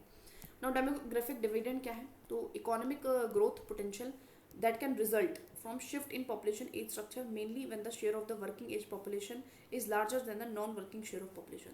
तो बेसिकली वो बोल रहा है डेमोग्राफिक डिविडेंड का मतलब बताया गया है ऐसी इकोनॉमिक ग्रोथ जहाँ पे क्या होता है पोटेंशियल, जहाँ पे पोटेंशियल है, जो कि क्यों आएगा, तो मतलब शिफ्ट आया है पॉपुलेशन एज स्ट्रक्चर में, एज का बहुत बड़ा एक रोल रहता है, मेनली यहाँ पे जो शेयर है वर्किंग पॉपुलेशन एज ग्रुप का, जो कमाने वाले लोग हैं वो ज़्यादा है, ठीक है, तो वर्किंग एज जो ग्रुप है वो ज़्यादा है as compare to non working age, तो इसलिए जो है इकॉनमी ग्रो करेगी, वो वाली बात वो बोल रहा है। तो इंडिया का जैसे कि इंडिया में ये चीज़ फेवरेबल है, हमारे पे 62.5% जो पॉपुलेशन है वो 15 और 59 की एज के बीच में है, इसका मतलब है वर्किंग पॉपुलेशन बीच में आती है, ठीक है, 59 है ये, ठीक है, ध्यान रखना है, तो 15 से 60 बना लो मोटा मोटा, ठीक है, और ये परसेंटेज आज भी बढ़ रहा है, तो इसका मतलब लगभग हम 65% के अराउंड लेके चल सकते हैं, तो हमारी क्या है वर्किंग पॉपुलेशन है, तो काफ़ी अच्छा है ये चीज़। पॉलिसीज जो कैप्चर करते हैं इंडिया के डिविडेंड को, ऐसी क्या पॉलिसीज हैं जिससे ये चीज़ अच्छी हो गया, फेवरेबल हो गया हमारे लिए, तो इन्वेस्टमेंट करना ह्यूमन एंड फिजिकल एनवायरनमेंट में, प्रमोट करना इंटरप्रेन्योरशिप एंड जॉब क्रिएशन को, फैसिलिटेट करना ऑब्जर्वेशन ऑफ लेबर को एक प्रोडक्टिव एम्प्लॉयमेंट में लगाना, जो भी वर्किंग पॉपुलेशन को एक प्रोडक्टिव एम्प्लॉयमेंट में लगाना, ठीक है। एंड नाउ एक टाइम टू इम्प्लीमेंट है हमारी next generation of economic reforms को लाना, बेटर इकोनॉमिक रिफॉर्म, जैसे कि हम पहले लाए थे 1991 में एलपीजी, इस टाइप से, और बहुत सारी जो है इनिशिएटिव्स या स्टेप्स हैं जो गवर्नमेंट ने लिए हैं, जैसे कि बेटर स्किल डेवलपमेंट के लिए क्या कर रहे हैं वो, नेशनल स्किल डेवलपमेंट एजेंसी बना दी है, बेटर हेल्थ केयर के लिए क्या कर रहे हैं वो, और आयुष्मान भारत एक स्कीम चला रही है, बेटर एजुकेशन के लिए क्या कर रहे हैं, नेशनल एजुकेशन पॉलिसी लाई है 2020 में, बेटर स्टार्टअप इकोसिस्टम के लिए स्टार्टअप इंडिया कर रहे हैं, तो दीज आर लाइक नाउ बहुत सारी मिसलेनियस टर्म्स हैं जो रिलेटेड है, जो कि हम देख लेते हैं और अच्छे से देख लेते हैं। तो सबसे पहला है नेशनल स्किल क्वालिफिकेशन फ्रेमवर्क, इसका मतलब है नेशनली इंटीग्रेटेड एजुकेशन है एंड कॉम्पिटेंसी बेस्ड एक फ्रेमवर्क है जो कि इनेबल कराता है लोगों को एक्वायर कराने में उनके डिजायर्ड कॉम्पिटेंसी लेवल, ठीक है, मतलब एक तरीके से फ्रेमवर्क है जो कि बेसिकली क्या करता है, ग्रेड करता है 1 to 10 उनके बेसिस पे कि उनका कितना आउटकम रहा है, उसके बेसिस पे वो क्या कर सकते हैं, अगर उनका कम रहा है तो वो और अपने आप को अपग्रेड कर सकते हैं, ठीक है। इस तरीके से नेशनल स्किल है, स्किल सिखाएंगे, क्वालिफिकेशन उनकी आपकी बेटर करेंगे और एक फ्रेमवर्क भी देंगे आपको, एक मतलब स्केल भी करेंगे कि आपकी क्वालिफिकेशन किस लेवल की है, तो उसकी नेशनल इंपॉर्टेंस है। सन मेटा प्रेफरेंस का मतलब है जो पेरेंट्स है बेसिकली वो सन को प्रेफर करते हैं और जब तक बच्चे पैदा करते हैं जब तक उनको डिजायर्ड नंबर ऑफ सन्स नहीं मिल जाते हैं, एंड इससे सेक्स सेलेक्टिव अबॉर्शन नहीं हो रहा है, ठीक है, तो ऐसा नहीं फीमेल को अबॉर्शन हो रहा है, लेकिन एक तरीके से गिव होता है राइज टू अनवांटेड गर्ल्स की, वो चाहते नहीं थे लेकिन लड़कियां पैदा होती जा रही है, तो अनवांटेड गर्ल चाइल्ड जो है वो आती है और उससे सेक्स रेशियो पे नेगेटिव इंपैक्ट जरूर पड़ता है, ठीक है। यूनाइटेड नेशंस पॉपुलेशन फंड, इसका मतलब है यूएन तो पता है यूनाइटेड नेशन एक ऑर्गेनाइजेशन है, फंड का मतलब मैंने क्या बता रखा है, एक पैसा हमने इकट्ठा कर रखा है, एंड पॉपुलेशन कहीं ना कहीं एक फंड इकट्ठा कर रखा है जहाँ पे पॉपुलेशन पे हम उसको लगाएंगे। अब ये वर्क करता है डायरेक्टली टैकल करने के लिए सस्टेनेबल डेवलपमेंट गोल्स के लिए है, health education and gender equality पे, ठीक है, तो ये सपोर्टेड खुद यूएन बजट नहीं करता है बल्कि कोई भी वॉलंटरी कॉन्ट्रीब्यूशन दे सकता है, इसमें गवर्नमेंट हुआ कोई भी हुआ एनीवन, ठीक है, और पब्लिश करता है state of world population report को भी निकालता है, ठीक है, तो यूएन पॉपुलेशन फंड, ठीक है। और ह्यूमन कैपिटल, इसका मीनिंग क्या है, तो इकोनॉमिक वैल्यू होना वर्कर्स के एक्सपीरियंस की एंड स्किल की, ठीक है, इसको हम क्या कहते हैं ह्यूमन कैपिटल, ठीक है, इकोनॉमिक वैल्यू निकालना। कैरेक्टरिस्टिक्स क्या है, इंटेंजिबल एसेट है, छू नहीं सकते हैं। क्वालिटीज जो है एम्प्लॉयज़ की, इसके बारे में बात करें। रिलेशनशिप जो है इकोनॉमिक ग्रोथ के साथ, प्रोडक्टिविटी के साथ एंड प्रॉफिटेबिलिटी के साथ कैसा है, पॉजिटिव रिलेशनशिप है। जितनी अच्छी ह्यूमन कैपिटल उतनी अच्छी इकोनॉमिक ग्रोथ, उतनी अच्छी प्रोडक्टिविटी, उतनी ज़्यादा प्रॉफिटेबिलिटी ना। ये एक डेप्रिशिएट होता है लेकिन ये एक लॉन्ग पीरियड ऑफ अनएम्प्लॉयमेंट के साथ, ये मैं ध्यान रखना है। जैसे कि स्किल है, सिंपल सी बात है, स्किल है, आप घर बैठे रहोगे, आप उनको प्रैक्टिस ही नहीं करोगे, कहते हैं ना practice makes a man perfect, practice नहीं करोगे तो वो स्किल क्या होगा, अपने आप एक तरीके से डेप्रिशिएट हो जाएंगे, भूल जाओगे चीज़ों को, उतने अच्छे तरीके से नहीं कर पाओगे। सोर्सेज क्या है ह्यूमन कैपिटल की, हेल्थ है, एजुकेशन है, स्किलिंग है, जॉब ट्रेनिंग है, ठीक है, जिससे कि ह्यूमन कैपिटल को बढ़ा सकते हैं। ह्यूमन कैपिटल एंड हमारा इकोनॉमिक ग्रोथ, तो जैसे मैंने बताया स्ट्रॉन्ग रिलेशनशिप है, जैसे जैसे हमारा ह्यूमन कैपिटल बढ़ता है वैसे वैसे हमारी इकोनॉमिक ग्रोथ भी बढ़ती है। डेप्रिसिएशन ऑफ ह्यूमन कैपिटल, जैसे कि मैंने बताया कि अनएम्प्लॉयमेंट से इंजरी हो गई, आप काम नहीं कर पा रहे हो, जो आप स्किल को प्रैक्टिस ना कर पाओ, या फिर आपको मेंटल डिक्लाइन हो गया है, इनेबिलिटी है कि आप उस इनोवेशन के साथ नहीं हो पा रहे हो, तो उससे क्या होता है, प्रॉब्लम आता है, आप मेंटेन नहीं कर पाते हो अपनी स्पेशलाइजेशन को। और हाँ, सॉरी ये अलग पॉइंट था। तो वो बोल रहा है कि ऐसा भी होता है कि अगर कोई वर्कर है, इसके पास बहुत सारा डिस्टिंक्ट टैलेंट होता है, बहुत सारे तरीके से उसको काम करने आते हैं, तो उससे हो सकता है कि वो मेंटेन ना कर पाए अपनी स्पेशलाइजेशन को, तब भी हमारा क्या होता है, डेप्रिसिएशन होता है ह्यूमन कैपिटल का। तो या फिर तो उस फंक्शन को कर ही नहीं पा रहा है ड्यू टू अदर थिंग, या फिर उसको बहुत सारे काम आते हैं और इस वजह से स्पेशलाइजेशन नहीं आ पा रहा है, तो इस दोनों की वजह से डेप्रिसिएशन होता है ह्यूमन कैपिटल में ना। Human capital and human development, देखो दोनों चीज़ें डिफरेंट भी हैं और सेम भी हैं, दोनों में ही हम ह्यूमन की बात करेंगे कि उसको अच्छा एजुकेशन दो, उसको अच्छा स्किल्स दो, ये वो, ठीक है, एजुकेशन दो, स्किल्स दो, इसके बारे में ही बात करें, हेल्थ पे उसकी ध्यान दो। लेकिन ह्यूमन कैपिटल में थोड़ा सा इकोनॉमिक पर्सपेक्टिव से देखते हैं, यहाँ पे हम एजुकेशन हेल्थ की ही बात करें, लेकिन हमारा मीन्स क्या है, इंक्रीज करना, उसकी प्रोडक्टिविटी को बढ़ाने का मेन मोटिव रहता है। वही ह्यूमन डेवलपमेंट में भी हम एजुकेशन एंड हेल्थ की ही बात कर रहे हैं, लेकिन हम बात कर रहे हैं ह्यूमन वेलबींग के लिए, कि उसके लिए ह्यूमन के लिए, ह्यूमन वेलफेयर के लिए वो चीज़ अच्छी है, ह्यूमन वेलफेयर के लिए वो चीज़ अच्छी, इसलिए हम उसको ये प्रोवाइड करें, ठीक है ना। Human capital index, so index मतलब एक तरीके से समझ लो, एक तरीके से डाटा का एक बुक है, ये डाटा है, ठीक है। अब इसका मेन पर्पस क्या है, ये मेजर करता है अमाउंट ऑफ ह्यूमन कैपिटल को, ठीक है। तो ह्यूमन कैपिटल को ये मेजर करता है कि कितनी ह्यूमन कैपिटल जो है हुई है, जनरेट हुई है वो, ठीक है। रिलीज कौन करेगा, वर्ल्ड बैंक करता है, ध्यान रखना है, वर्ल्ड बैंक कर रहा है ह्यूमन कैपिटल इंडेक्स को। कंपोनेंट क्या है इसके, 3 कंपोनेंट है, survival, expected year of quality adjusted school and the health environment. तो हेल्थ वही, एजुकेशन वही, एंड सर्वाइवल मतलब जो उसका जिंदा कब तक रहा है वो। तो यहाँ पे मोर्टिलिटी रेट ले रहे हैं, एक्सपेक्टेड ईयर में आप क्वालिटी ले रहे हो एजुकेशन की, क्वांटिटी भी ले रहे हो कि number of year of school आप कितने गए हो, क्वालिटी भी ले रहे हो कितना आपने अटेंड किया है, कितना आपने कुछ अचीव करा है, आपका स्कोर कैसा है। हेल्थ एनवायरमेंट में आप एडल्ट सर्वाइवल रेट ले रहे हो, कैसा एडल्ट आपने कितना सर्वाइव करा है, rate of stunting as children, under age ले रहे हो, तो ये सारी चीज़ों को हम लेते हैं। इंडिया का काफ़ी गंदा रैंक है, but I don't think it's matter, ठीक है। Okay, so chapter is over.